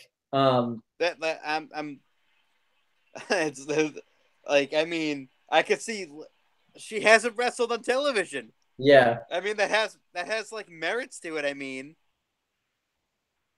yeah. I mean, her match with Charlotte Flair wasn't particularly good at Backlash, so. I mean, that's been her only match since she won the title. Pretty much. True. I mean, she really had 2 matches on TV. And if you think about it too, she didn't really wrestle all that much when she was the Money in the Bank contract holder either. Exactly, because she sucks. She sucks. That's kind of interesting, yeah. So why? I mean, I'm gonna take Meltzer's word for it. I mean, someone asked him, and he said she sucks. I mean, I'm gonna believe him. He wasn't kidding either. Well, I thought it was like his opinion. I didn't know it was like a fact that that's what he was saying. So that's what he was saying. As someone I read it from like a Ringside News article. He's like, yeah, she's not very good. You know what's kind of strange though? It's like, I know you could say like you have to get better, but that's kind of their fault, because why would you put a Money in the Bank contract on somebody if that sucks, you know? Yeah, or the fact that she was split from Big Cass on that little runt. Yeah. And then she got called up 3 months later. Like, what was the point? Yeah, that was weird. But anyhow, Asuka won with the Asuka lock. I think Mandy wrote this match should have probably been a squash, because Asuka really needed to be reestablished again after losing. Because I think this was like giving a competitive match. Yeah. Especially, it really wasn't realistic. Like, who would have thought that Mandy Rose and Asuka would be I know Asuka was attacked beforehand, but even that does not. Yeah. Like it's like different with Emma, because Emma's actually really good. Yeah. Like Mandy Rose is like with Mandy Rose, she's nowhere near the talent even close to what Emma was. Yeah. Even though Emma was kind of using stupid roles, like she was still like a talent. Yeah. So, and she was still really good. Yeah. So, I kind of understand. I mean, it's kind of stupid. Like they had 2 matches, then she got released, but like that doesn't like change the fact that she's not good. Yeah. Where she's like a step below Asuka, whereas like Mandy Rose is like 50 steps below Asuka, and she's just overly pushed and has a porn star entrance and a porn star gimmick, pretty much. Asuka won with the Asuka lock, I think. Yeah, and then she won with Asuka lock. Carmella came in and she was doing guest commentary, but we can't hear the commentary when we're doing the live reaction, so we don't know if it was good commentary or not. Corey Graves, man, though, I think your wife's gonna get mad at you someday. He's in love with Mandy Rose. Oh, we forgot to say the SmackDown commentators. Corey Graves, Byron Saxton, Tom Phillips. It's literally going to be the same until next year when they switch the commentary team once they go to Fox. Maybe we'll see. Then afterwards, Carmelo. I don't know what the fuck she was wearing, but clothes, I guess. Yeah, she has I like guess. a face off with Asuka, and like no one I don't even think took that seriously. So she got her face, held up the championship, moonwalked backwards, got out of the ring, and that was it. Wow. I guess the whole reason for this feud is because she thinks she's the best because she beat Charlotte Flair 2 times. So she's 2 times better than Charlotte Flair. Yeah. Which she said 50,000 times on commentary. Yeah. Like we didn't get it the first 49,000 times you said it. 49,099 times that you said it. Yeah. Oh, and then I think next Charlotte Flair and Becky Lynch were watching this on TV. We don't know if they were watching it right though because we couldn't see the TV. Actually see what they were looking at. Yeah, so maybe they weren't even watching it. So maybe they're watching some. Imagine they were like watching. It was an awkward cut too. You know what would have been funny? And then they showed Paige walking in the background. Yeah. And you could see she wasn't supposed to be there because she looks at the camera and then hurries off. Yeah. Like she was supposed to be like where she came in from. Yeah. You know what would have been funny though if Charlotte Flair and Becky Lynch were watching WWE, they were watching like New Japan or something. Global Wrestling Network. That'd be hilarious. Fight, whatever the fuck it is, a TNA network.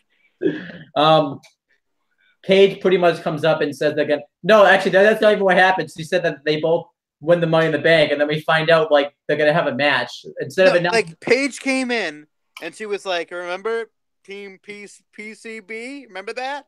Yeah. And then she left. Yeah. And then they showed the graphic that next week it's going to be Charlotte versus Becky.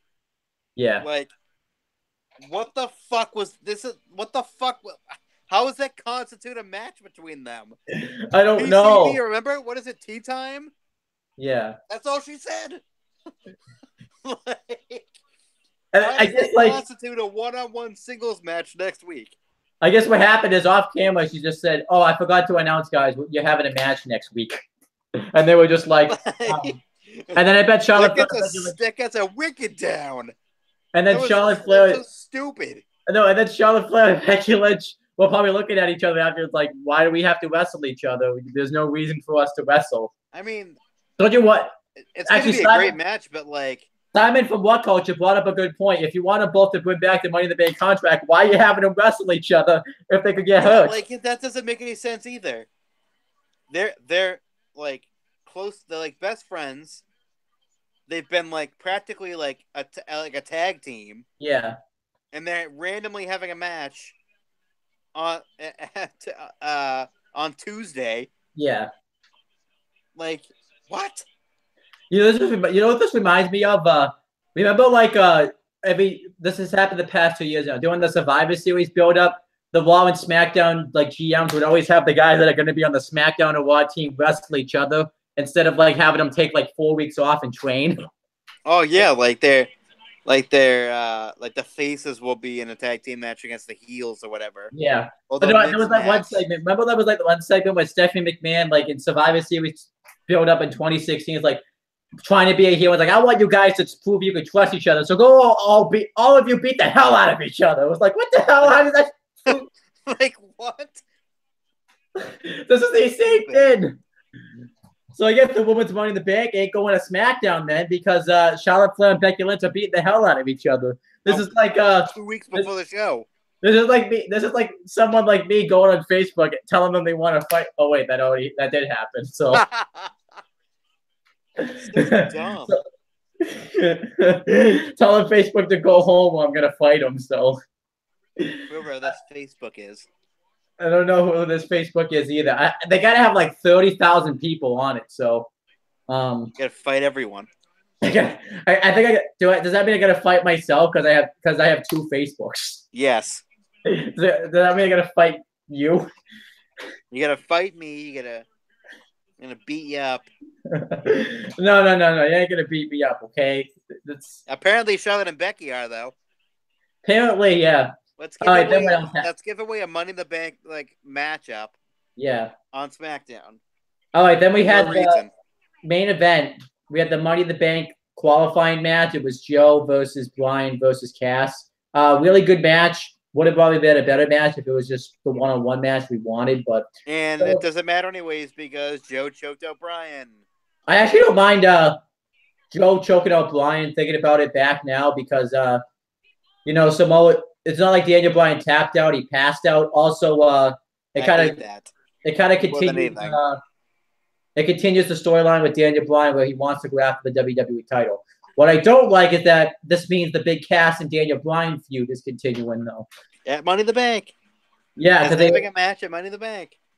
So I'm guessing Money in the Bank is going to be a 4-hour show because it's gonna be like a fucking 13-hour show at this rate. Yeah, because what they so many fucking matches they've been adding. Because what they still have to have Jeff Hardy wrestle on this show. They probably have plans for him to be in a match. Yeah. I can imagine. Oh, I forgot to mention they did do another segment this week with Almas where we had some sort of conversation with Sin Cara. Yeah, Sin Cara, and they're gonna feud now. I like that. I guess that was okay. But that gets enough. The weirdest thing is this is probably just me. I don't even know if the Unico is the one that has the history with Almas because obviously no, it is. It is Unico. Okay, because I wasn't sure if it was Mystico and they just tried. Yeah, it was because he posted a picture back when Almas is El Sombra, and it was right after he lost his mask. Oh, okay. All right, so good. It was like At least 2000 and it was right before he went to NXT. It was like 2013 or 14 or something like that. Yeah. All right, and then so that was SmackDown. Overall, great show. 8.5. B+. Yeah, definitely. 8.5. Great match. Great show. Not great match. Great show. Way better than Raw. 15 times. Probably no SmackDown live reactions next week. But you're showing up. You're showing up this week for the Raw live reactions. Am I? Yes, you are, because you want to do a live reaction to Bob Roode versus Braun, though, right? And you want to do a live reaction to Natalya versus Nia Jax and the Raw Tag Team Battle Royal and the Prince Devitt versus Kevin Owens match. So you gotta be there for those. I'll think about it. Well, what am I gonna find out? At 7:59. I'll tell you what. I'll make you if you don't show up, I'll take my weed whacker at work and throw it over my uncle's house. How about? So if I don't show up, you'll do that? Yeah, I'll do it on. I was about to say I'll do it on camera, but I don't even know how I would get that on camera because I'd have to say, hey, I guess I'd have to tell my uncle, hey, I got to film something real quick, and then. So what happens if I show up? I gotta think. I'll just go. I guess nothing. Let's see. What happens if you show up? What do you want out of it? Everything. How about this? If you show up, I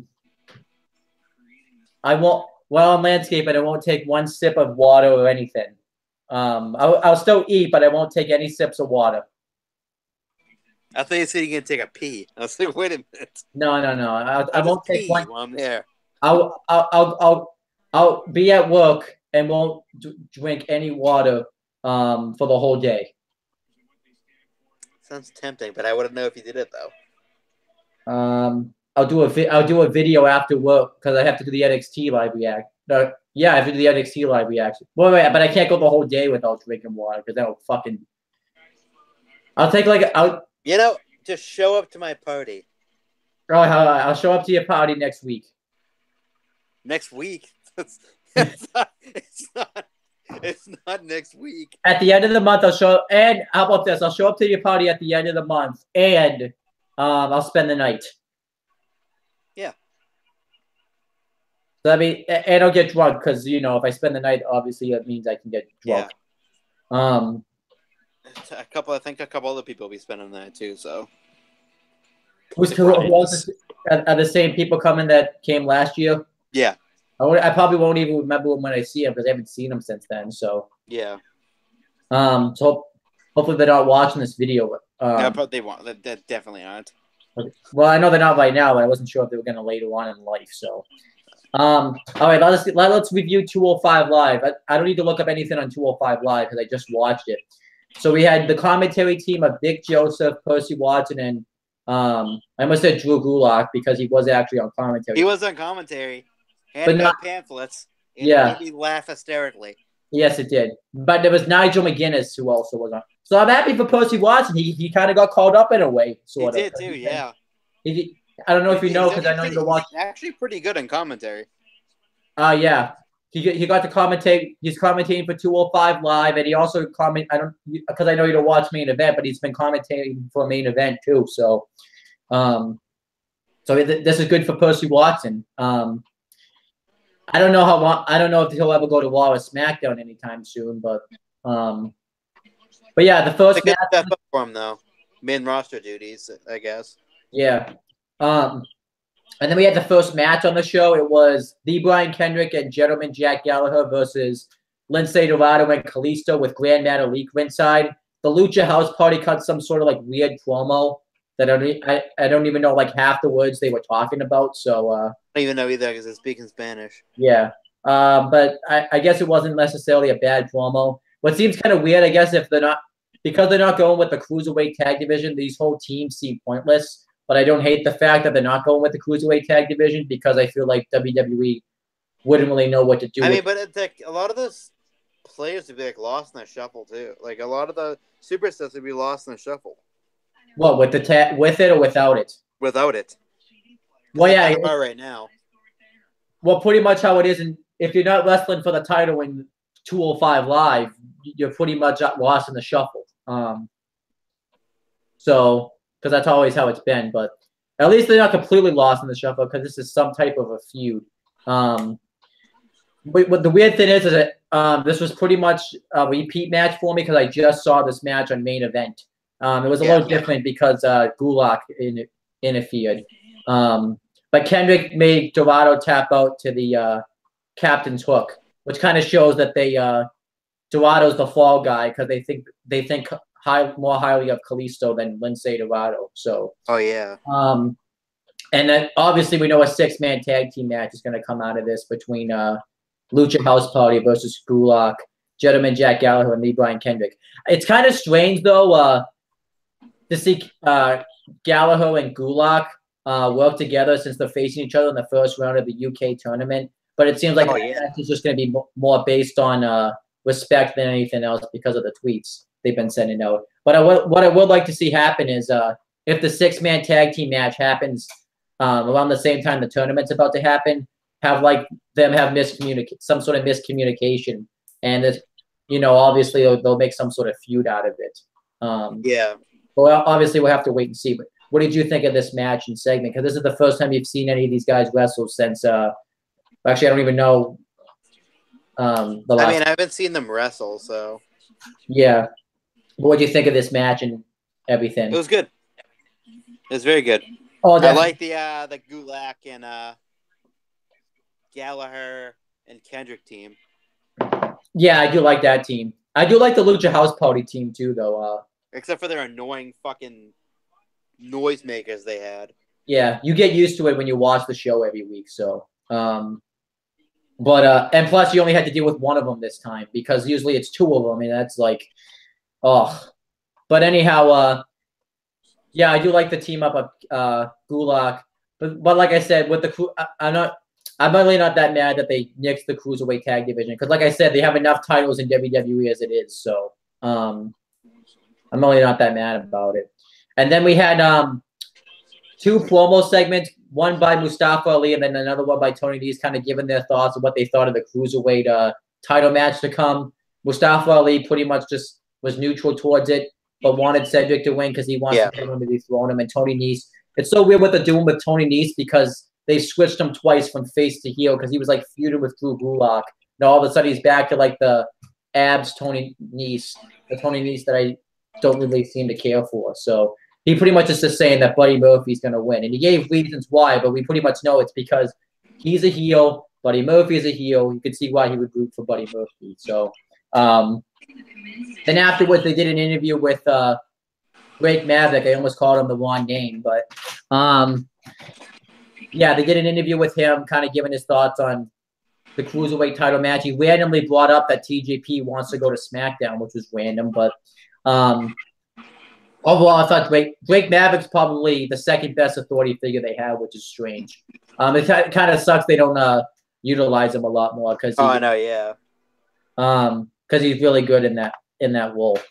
And then I'll let you break down the main event because I don't know if you liked it or not, but that was the Cruiserweight title match, Cedric Alexander versus Buddy Murphy.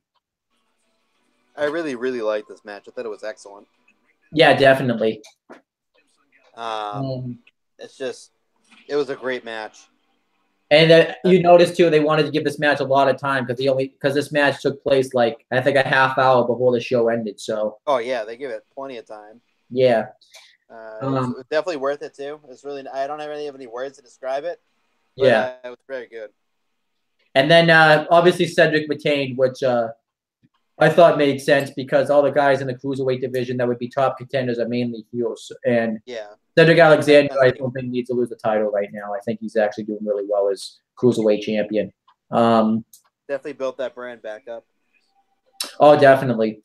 I just wish they would put it back on the main roster though, because yeah, Triple H kind of nixed that. I'm guessing because when they were on the main roster, kind of after he took over, they really were like. I'm assuming they are. If they don't bring back American Alpha, the kickoff match will be a Cruiserweight match. I'm assuming because they haven't been on the shows with the main roster cast in a while. So, but overall, I really liked 205 Live this week. I'll give it like a 7.5. Because I can't really say it was a great show because there was only two. They only had like 2 matches. It was only like a 2-segment show. So yeah, but yeah, give it the same thing. Yeah, definitely. Very, very good episode. Did they announce anything for next week? Because I wasn't sure. Like any match or. I don't think they did. That's kind of strange because they usually announce something for next week. So, and then, but I'm assuming some sort of. I'm assuming Atami is going to get the title shot next because they seem to want to because they nixed the idea of having Atami and Tozawa be a tag team. So yeah, I think they want to put Atami right back.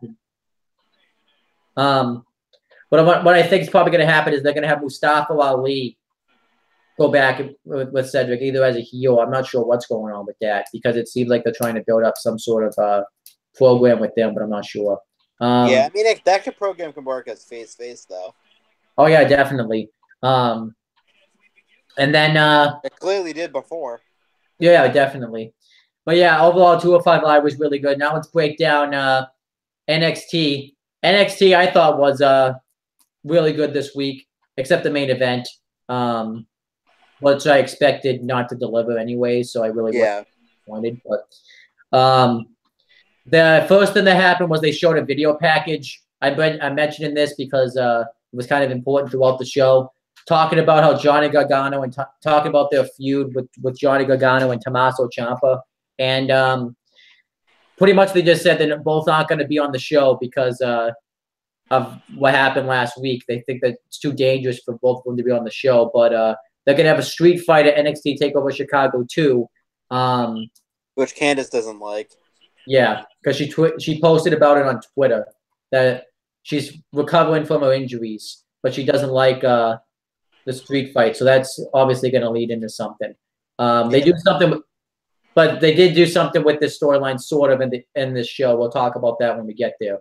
Like we talked about last week, though, not really a fan of this being a street fight, but obviously from what you told me last week, they changed it because the match they wanted to do, WWE main roster stole from them. This is kind of one of the flaws about taping 2 months in advance in a way, because then people can just steal your ideas right away. So. Oh yeah. But overall, I mean the street fight I think should be really good. I think this is good. I think that match will have the match at New Orleans was a fight, but I think they're gonna a lot more weapons and stuff in this match. Oh yeah, definitely. The the unsanctioned match or whatever it was like less weapons Yeah, and and more this was like probably, physicality. and this is definitely going to be like more of a. I mean, that match was a fight too, but this was probably will be more of a fight because the feud intensified Yeah, since. the sort of be more weapons based. The last one wasn't. Yeah, and I could see something happen, and Ciampa could probably kick his ass this time too with the injuries that Gargano has had. Oh yeah, definitely. At least storyline wise, anyways. But and then we had an opening segment. Aleister Black came out and he announced that he's ready for his next challenger at NXT TakeOver Chicago 2. But whoever faces him, he's going to knock him out with the Black Mass. And who comes out none other than Lars Sullivan, which I predicted would happen since they seem to be wanting to push him in the NXT title main program.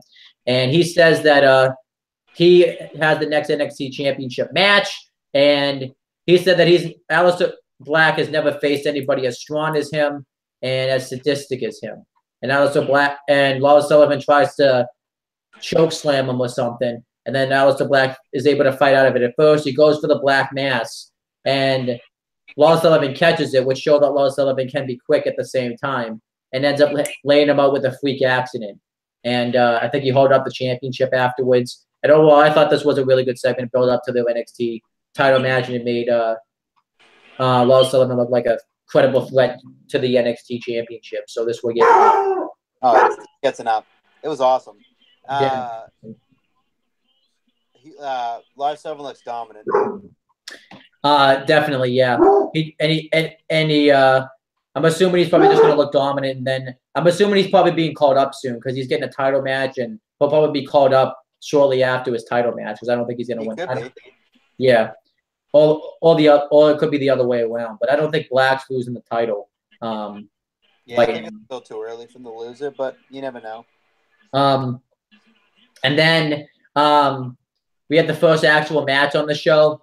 And it was the War Raiders versus George Hinston and Cody Vincent, which I kind of thought his name was Cody Vincent because of everything with that goes on with Cody and WWE, but that's a different thing. Squiggity squash match. Oh my gosh, though the War Raiders look. I think they murdered these guys. I'm surprised we didn't see like fucking killed them. Yeah. Dead. I think those guys are like. I don't think these guys are ever wrestling again. Like, guys got murdered. Yeah, War Raiders win with their back suplex leg breaker combo. But these guys were murdered. You can clearly see that they're going to be the one. That they're going to be a very strong tag team in NXT. This was awesome. Yeah. Gets like 4 thumbs up. 40,000 thumbs up. Oh, 40,000, that much. And then they did like a video package with like Shayna Baszler and Dakota Kai. This gets like 30 thumbs down. And again, Shayna Baszler. Yeah. Ruins it. Yeah. And the feud sucks anyway, so it's like. She's scared of Shayna Baszler for some strange reason. We don't even know why. Shayna Baszler thinks she's the best, but has had 2 shitty matches. And the second match, she no-sold an injury that happened. And it was stupid. Yeah. And then we have EC3 versus Fabian Eichner. EC3 was pretty much dominating this match, and he goes to go out, and they were both outside the ring. And the weirdest thing happens: Johnny Gargano comes out through the crowd, and it pretty much announces that he signed his contract for the street fight, and then he just leaves. That was awesome. I've never seen something like that. Fuck this match. I'm gonna come out and announce it. Yeah, like he was just, and like the commentators were like really taken aback by it. EC3 didn't even know what to do. He was like, "What the fuck." And it almost cost him the match. I did like it because it gave Fabian Eichler like a hope spot, like he could have won the match right there too. Yeah. But EC3 pretty much dominated. Now I know he doesn't call. I don't know the name of the move now. I'm assuming they're gonna change it. But he won with the TK3 because I know that was the name of the finisher when he was in Impact Wrestling. But they're probably gonna change it. Yeah. But maybe the 1%er. Yeah, Or but the that but 1%er. but this match was getting up. I think I like the direction they're going with EC3 right now. Fabian Eichner, I think one day is going to have like a breakout performance because um he usually does really well in his matches, and the Johnny Gargano thing was just awesome. Yeah. I kind of wish he would have done that though during like the NXT Women's Title match, just because it would have taken the shine away from that instead of this match. But that's just me. Um, People have complained. oh, they probably would actually. Yeah, it's like You but wouldn't anyway, do that for the men's now, would yeah, you? and they did, and you can clearly see that they would because they did. um, they would probably have to have it happen on the same show. Um, and then we had a vignette in a way of Bianca Belair. I thought this was actually a very good vignette. Oh, it was very good. It was an excellent vignette. And it wasn't like the typical ones where they talk about how she had to fight from nothing. Pretty much she knows like she's fucking better than everybody else. It's like Yeah, it was she's an awesome super athletic. Yeah, and you could just go watch and pretty much look up the history of Bianca Belair. I guess WWE doesn't know how to pronounce her last name though, because I noticed that's not the way you pronounce it, because they called her a different name. Yeah, it's her last name's actually Blair. Well, that's not what they. It's kind of like does kind of sound like Belair though. Yeah. I'm surprised. I was surprised she didn't mention that she's engaged to Montez Ford because. I thought they were gonna say that, but they didn't say that. Yeah. But yeah, but pretty much I kind of like this vignette because normally in the wrestling business they talk about how people struggle from nothing, but you could clearly see she was fucking not struggling at all. So yeah, she's like a legitimate athlete. Yeah. And you know what the funny thing is? She's better. She hasn't even like competed in the Indies or anything, but she's probably better than like half of the NXT women's roster in NXT. Exactly. As it comes to wrestling purposes, which really is insane. She's probably better than some of the main people up on the main roster right now too. So yeah, I didn't even know she was 3 or 4 of them. Yeah. Oh, I forgot to mention this too. Lacey Evans also did an interview segment because I guess her and Kyrie Sane are having a rematch. I didn't really think it was weird. We know I have a right. A woman's right. She just did it. She just posted on it her Instagram story too. Apparently, she like lost her air conditioning because she like lives in a trailer too. So you know that she's completely. I don't think if you're living in a trailer, you're a classy lady, because the classy ladies don't live in a trailer. So yeah, it's just to put the gimmick. Yeah. Stupid. She's fucking terrible. And this match surprised me right here. Ricochet versus I don't remember the guy's name, but do you remember his name? The guy he wrestled, because he looked really strong. I don't know. I forget who it is. I'm looking it up. Hold on. Really strong man. It was a strong man. It was Chris. Chris Dijak. Yeah, there you go. From Worcester, Mass. Yeah, and around here. He faced Anthony Green. Him and Anthony Green are good friends. Isn't that? When is Anthony Green gonna get his shot? Like, I know he should. Because it seems like everybody else gets a shot. He got an altercation with Mick Foley recently. Who, Anthony Green or? Yeah. Like, I think Mick was at like a chaotic event or whatever and gave him the mandible claw. Oh, that's cool. All right, but Chris Dijak. But Ricochet looked really strong in this match. But the best part in the match was when Ricochet went for a suicide dive, and Chris Dijak caught him and hit a choke slam on him right on the apron, which was really cool. And then he hit a fucking elbow drop from the springboard elbow. Yeah. One thing I'd say for Dijak is, don't try to do with that moonsault again, please. Yeah. Like, I want you to be in NXT, and I'm rooting for you because you're from Massachusetts, and I want you to do great. Just please don't end your career early doing that moonsault. Yeah. Because he almost fucking broke his neck doing that. And then Ricochet won with the 630. I love that move. And then afterwards, he goes to cut a promo on the Velveteen Dream and tells them that he'll see him in Chicago. And then Velveteen Dream comes out. And I think they had some sort of miscommunication because I wonder if Ricochet wasn't supposed to say that because he wanted to have a match with them right now. And then Velveteen Dream says, we're going to wait till Chicago. And normally they only do that in wrestling when they haven't announced the match yet. So that was just really weird. Yeah. And then Velveteen Dream says, you're going to get your spotlight, but you're going to prove that what you can do, I can do better. And you think the segment's going to be over right there, but then Ricochet. Nope. Ricochet does one of the craziest fucking things I've ever seen in my entire life. He doesn't even bounce off the ropes. He runs and does a front flip. Like a front flip over the top rope and lands on his feet. Like perfectly. Lands on his feet. And then gets in the face of the Velveteen Dream and then Dream just walks away. Yeah. Like stunned. It was one of the craziest fucking things I've ever seen in my whole life. Yeah.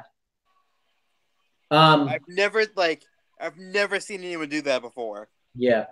And then I don't even know who's going to go over at NXT TakeOver Chicago too because it should be Ricochet. Yeah, but I could see Velveteen Dream going over just because of a lot of the superstars, especially John Cena, has really been putting him over as of late. So they may put him over too. So. Oh yeah. And then we had the main event. I think, yeah, it was the main event. It was Shayna Baszler versus Dakota Kai. This match absolutely sucked. It was pure domination, and then Dakota Kai got a hope spot, and then Shayna Baszler won. And with the cookie, LOL. Terrible match. This match pretty much just should never happen again. I laughed hysterically during the post match though. Yeah, Nikki Cross comes out randomly because I could see what she came down because Shayna Baszler was being the big tough guy girl, whatever it is, and they kind of had some altercations with each other. And Nikki Cross comes up, makes a save. She proceeds to hand the championship. No, she takes the championship from Shayna and then runs back into the ring, holds it up, puts it down, tells Shayna to come in and grab it. She gives it to Dakota Kai. She hits her with a Saito suplex, and then she pins her, and then Dakota Kai counts the 1, 2, 3, and Nikki Cross is acting like she won the championship, running around the arena. Yeah. And then took the championship with her. And I was dying laughing. You know what I could see? I could see this being like an Eric Young brainchild because he did the same storyline in TNA pretty much with the title. Except for she's like a crazier version of that. Yeah, pretty much. I could not stop laughing. It was awesome. It was so fucking funny. You know what? The match gets it down. The post match gets it up. Yeah. What sucks is we know where this is going though at NXT TakeOver Chicago. I hope Nikki Cross wins. I really fucking hope so. Yeah, I want her to keep the fucking championship. Keep it. This one I really like Nikki Cross, but this post match won me over with Nikki Cross. Like I want to see her walk into NXT TakeOver Chicago too as the NXT Women's Champion. I hate how authority figures are especially the face authority figures are you have to give the championship back. No, let her keep the fucking championship because it adds more to it. Yeah. And I'm the entire time I'm leave, don't give it back to her. Just take the championship. And she did, and it was fucking hysterical. I laughed hysterically when Dakota Kai counted the 3. Yeah. I was dying laughing. You know what that means for Dakota Kai, though? She's going to be fucking Shayna Baszler is going to be fucking going after her. She's the third wheel. Yeah. That should happen at she should be the guest referee at NXT TakeOver Chicago, too, when the same thing happens. She should. Just get this damn title off of Shayna Get Baszler. get Shayna Baszler out of the company. And both of the Jasmine Duke and Marina Shafir are both signed now too. Also, Yeah, I heard about that. great. The match that nobody wants to see, we're gonna get now. And there's only one of them. Only one of them we know can work a match, but we don't really fully know that because Ronda Rousey hasn't worked a one-on-one match yet. Yeah, it's just so dumb. How can that even Like, happen, anyways? So let's say they have that match. Like, who would win? Yeah. Like, you can't have that match because one of them has to lose. And neither of them can. Is it the WWE Four Horsewomen? Is it the crappy UFC fighters that are gonna win? And they can't have either of them lose because if the WWE ones lose, that's like the top women wrestlers that makes it The look. thing is, too, the three, like, Ronda Rousey obviously has a winning record in UFC. The other three didn't. They were terrible. Shayna Baszler, I literally had no fucking clue who she was until the Mae Young Classic. Yeah, I was me like, who the too. fuck is Shayna Baszler? Because I had fucking no clue who she was. Because she, like, it's just so, it's so dumb. Yeah. And the reason why like Maria Shafir even has a contract is because she's engaged to Roderick Strong and they have a child. Yeah. What about the other one? Or is she just? I don't know, Jasmine Duke. I don't even fucking. I fucking no clue who she was until I fucking saw her on WWE that one time. Yeah. You know what? Another weird thing. I don't even know. You know what I hope happens though next week is during one of the matches next week, Tommaso Ciampa comes out and does the same thing what Johnny Gargano did this week. Oh my god, that'd be funny. I don't know if he'll be able to come out to the crowd though, because he'll fucking die. So He'll get fucking killed. he should come out like up. He should just like appear right up on the announcers table and just say, "I also signed the contract." Or they should do like another. I really want them to do another segment like they did where Tommaso Ciampa was like, "Oh my gosh, he's here every night." Tommaso goes to his house and gives him the him. no, yeah, and like Johnny got. He should do it like how Goldust was gonna do it with the little kids in WCW. Oh my god! But overall though, NXT gets a 7. Yeah, it would have been an 8 if it wasn't not for that main event match. Yeah, the Nikki Cross thing brought it up to a 7. Yes. Well, no, I also like the EC3 match. I like the Ricochet. Yeah, like the Ricochet Dream segment was good. His match with Dijak got a little bit of offense in too. Dijak looked good. Not heavy machinery. Sorry, War Raiders were fucking. They murdered someone. Murdered 2 poor souls. And then obviously the NXT. Like really, the show was going quite well up until that NXT Women's Title match. If they just skipped over the match and went straight to the post match, it would have got a 9. Yeah. Yes. All right. Now we got to talk about. That little pissant. No, I'll break that down because I know more about because you know more about the CM Punk thing than I do. So. Not the Punk thing. The other pissant. Boy, CM Punk. I thought you were doing Enzo because I know you're doing Enzo. Oh. Well, I'll do Enzo. You do Punk. I'll do Enzo right now. I really don't know anything about the Punk thing though. I haven't really read up on it. I've read up on it. So, all right, then we'll do both. You do the Enzo thing. I'll do the Punk thing. So he's going by the real one now, and he made a rap. About it's called Phoenix, and it's absolute fucking shit. It's crap. It's one of the worst rap songs I've ever heard in my entire life because of his raspy voice. Yes. And the fact that the lyrics don't make any fucking sense. It's fucking terrible. Pretty much The too. worst fucking song I've ever heard in my life. This is about his fireman and his rape allegations, which I I know mean, he can. the lyrics make sense. I mean, we talked about his consensual dick Yeah. at least 14 times. You know what the strangest thing is? The strangest thing is though, probably not the best idea to make a rap video like this right after you were just cleared of your charges. Just saying. And then he basically had a funeral for Enzo Amore Yeah. and buried him.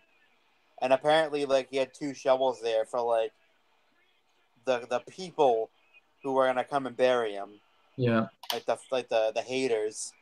I'm like, for someone like, he's so concerned about what his haters think about him. Mm-hmm. Like, fuck him. I fucking never liked the guy. I always thought he was a piece of shit. You know He what the still is weird? a piece of shit. Yeah.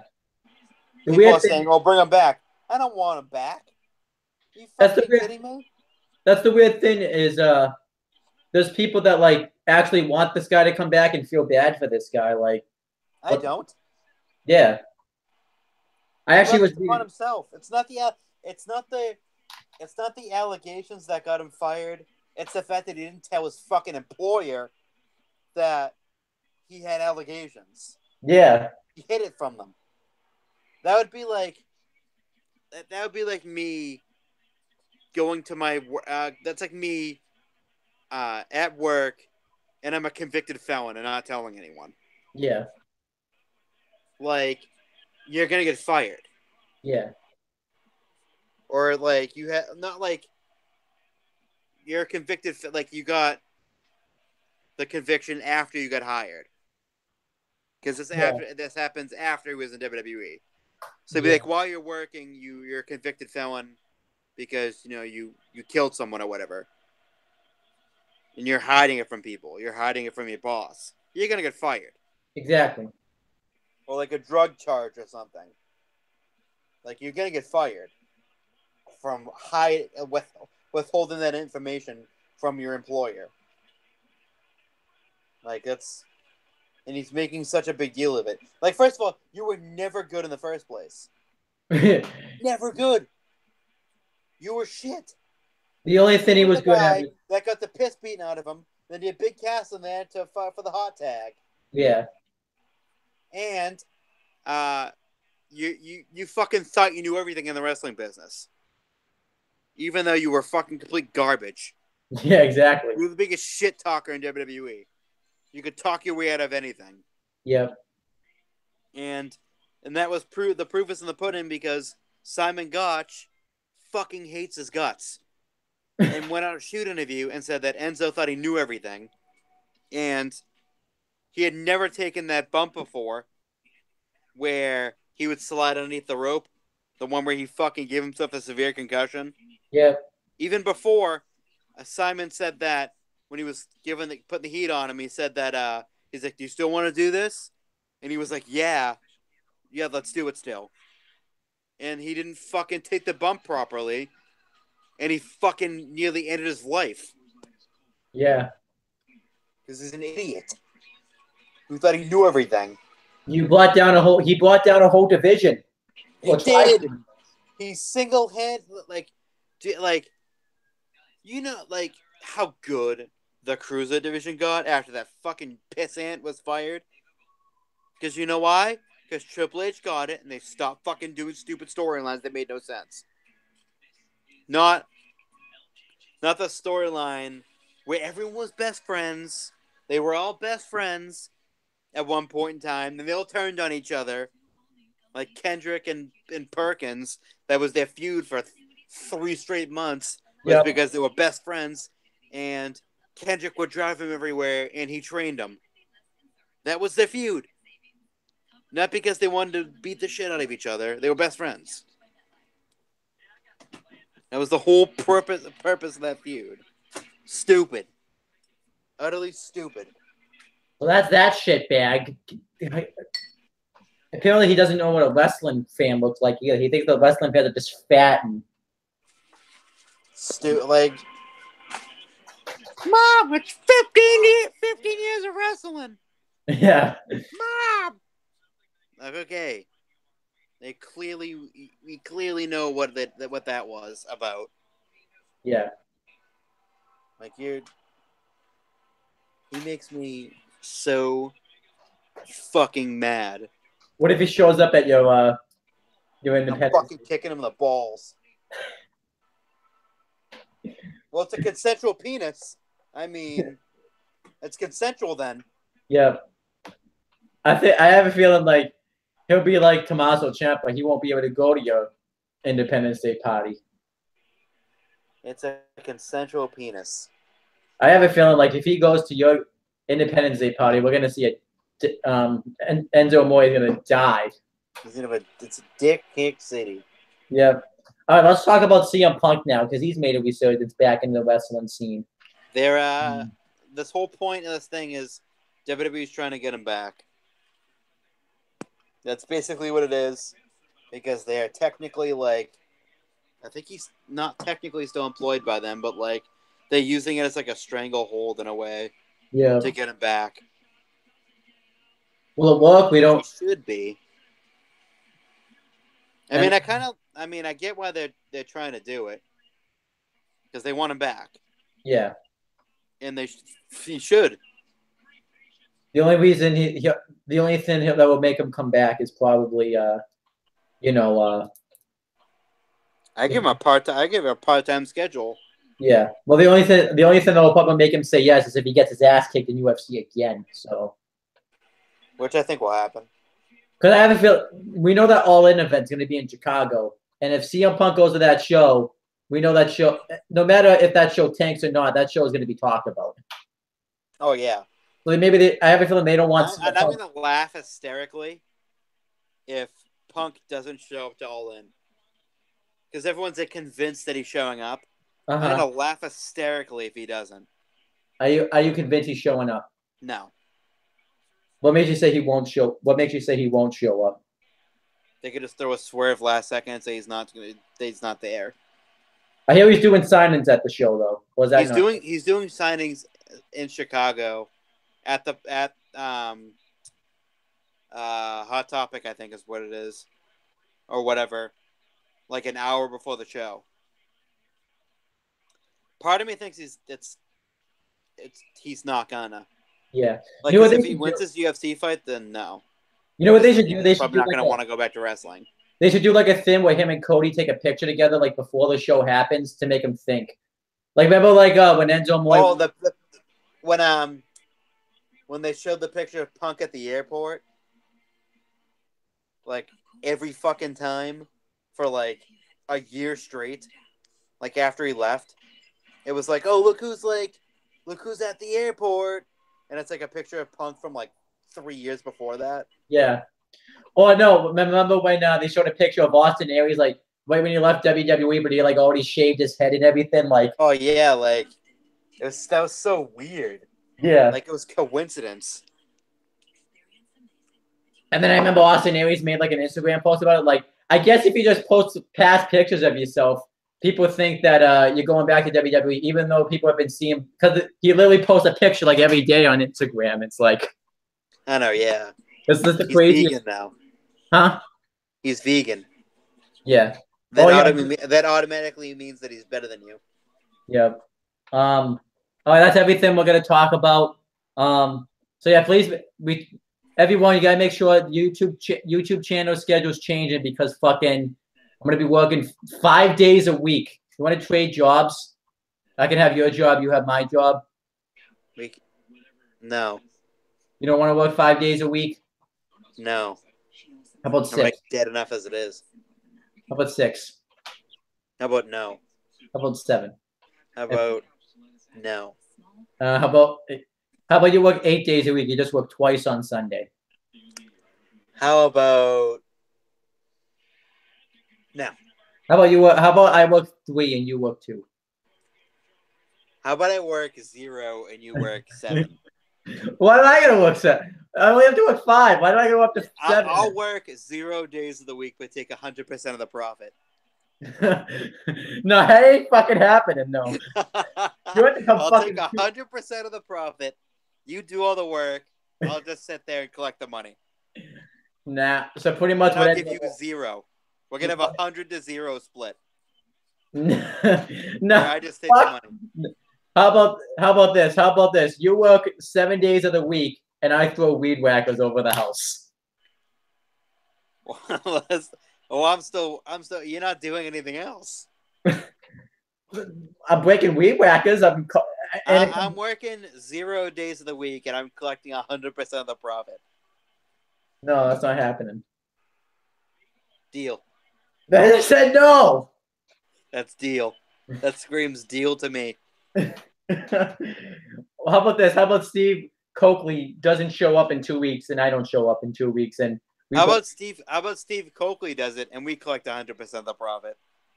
Yeah, I like that. But no, you mean 50-50. Because yeah, we'll collect 50-50, and and he gets then nothing. Steve Coakley gets 0% of the profit while doing all the work. He's gonna go do my job. He's gonna do your job. We do 0 effort. We work 0 days a week. We split the profits 50-50. 50-50, 50-50 to 0 split. Yeah. You know what? You know what I like best about it too is he probably won't even work half the day. So he'll like text my uncle last minute. Oh, can't show up. I'm a flake. Well, that's too bad. That'd be awesome if he didn't. Flake Steve. And he'll probably Maybe he'll show up. Maybe. A Steve Coakley maybe is a Steve Coakley no. Can I actually tell you a funny story? One time I had a dream we were all watching a pay-per-view together, and I realized it was a dream. Huh? That is a dream. Yeah. No, but here's I realized it was a dream when Steve Coakley was there. I was like literally in my dream, I said, okay, this is clearly a dream, Steve, because you're here. That's how I knew. That's when I knew it was a dream. We're watching that pay-per-view and we look over. What the hell are you doing here? And then, of course, me, I'm like, okay, this is a dream.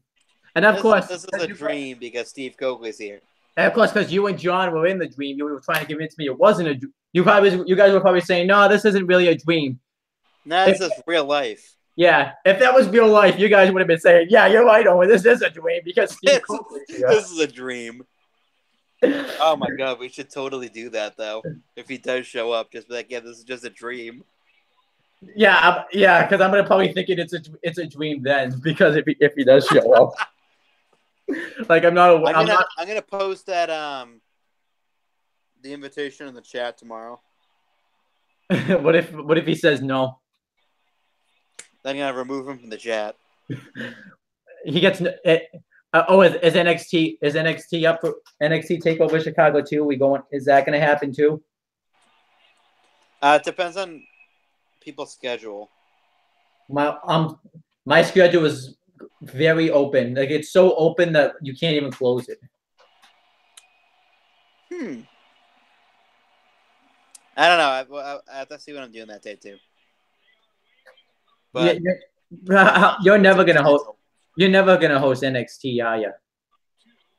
It depends. Like, I want to get us all together to watch like NXT. Yeah, because that'd be awesome. NXT and then like a pay-per-view. Because I know it's not gonna be SummerSlam because Steve's gonna. Because last time at SummerSlam, Steve was like, but I'm having people over. Blah, blah, blah. I'm a little bitch. Blah, blah, blah. Jeez. Like I'm trying. I know, I'm trying. Like, look at me. I got to work 5 days. My whole YouTube career is fucked now because I got to work 5 days a week. But don't worry. MITB equals STREAM. Can you repeat it? I missed it. MITB equals STREAM. Okay, I get it. The big equal stream. Yes, I got it. I just had to. Jesus Christ. We gotta do our plugs. CM Brothers. We're gonna eventually do stuff on that channel. Don't worry. Yeah. Just a little bit delayed. Well, I got delayed because I'm working 5 days. But expect a video to be up.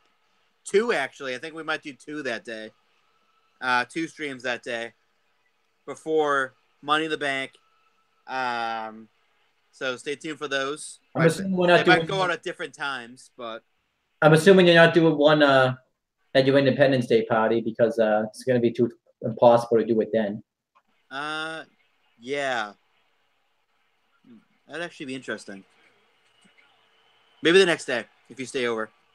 That's if I'm not hungover the next day. And we'll have it be like an early like Independence Day party stream or whatever. Oh, yeah, maybe I'll come early. I'll crawl to your house that day. I'm not gonna drive. Who needs to drive anywhere, right? We can just crawl everywhere. You just crawl everywhere. You're not leaving the Google Hangout though. You're staying on. We're talking about everything. So we're talking about nothing. Hey, maybe You're doing that You're doing those walleye reactions. What if I don't show up? Well, then. How am I going to explain to my uncle that I got to throw a weed whacker over his house now? Like, how am I going to explain that? Like, you got to explain it to him then. Hey, I lost a bet because my friend didn't show up, and now I got to throw a weed whacker over your house. Like, you realize how well that's going to go? Hey, I mean, he's probably going to be like, go right ahead. You know what? How about this? I got one even better. I'll throw the weed whacker over his house and then we'll go in his face and tell him to take this job and shove it. How about that? Yes. I don't even think I'll even get that far, though, because he'll probably deck me in the face for throwing his weed whacker over his house. I mean, you could just distract him by throwing the weed whacker over the house. I don't even think I could get it over his house, but we'll see. Take this. No, No, the best. I'll throw the best one over the house too. The newest, improved one. The newest one is going over the house. Right into the front yard too. Like, well, at least I hope into the front yard. We don't know where it's landing, so maybe it'll land in the road and then someone runs it over, or it hits a car. Oh, that'd be even worse. So you got to show up Monday, or else a weed whacker's going over somebody's house. Hey. No. What can I say? No. Sometimes You got to weed whacker. You know, a weed whacker's got a mind of its own. My job's on the line here. Maybe a weed whacker's got some serious issues. Maybe he needs to take flight. Why would the weed whacker need to take flight? Weed whacker has got some issues. Oh no! I mean, this is even worse than the Brock Lesnar bet I made. Or you could be like James and actually like it. What do you mean actually like it? Remember that joke that we had a long time ago where James would get cornered by Brock Lesnar? Oh, yeah. I can't even believe I remember that. All right, we're ending the video. See you later. Owen the Talkinator, too. Don't forget about that.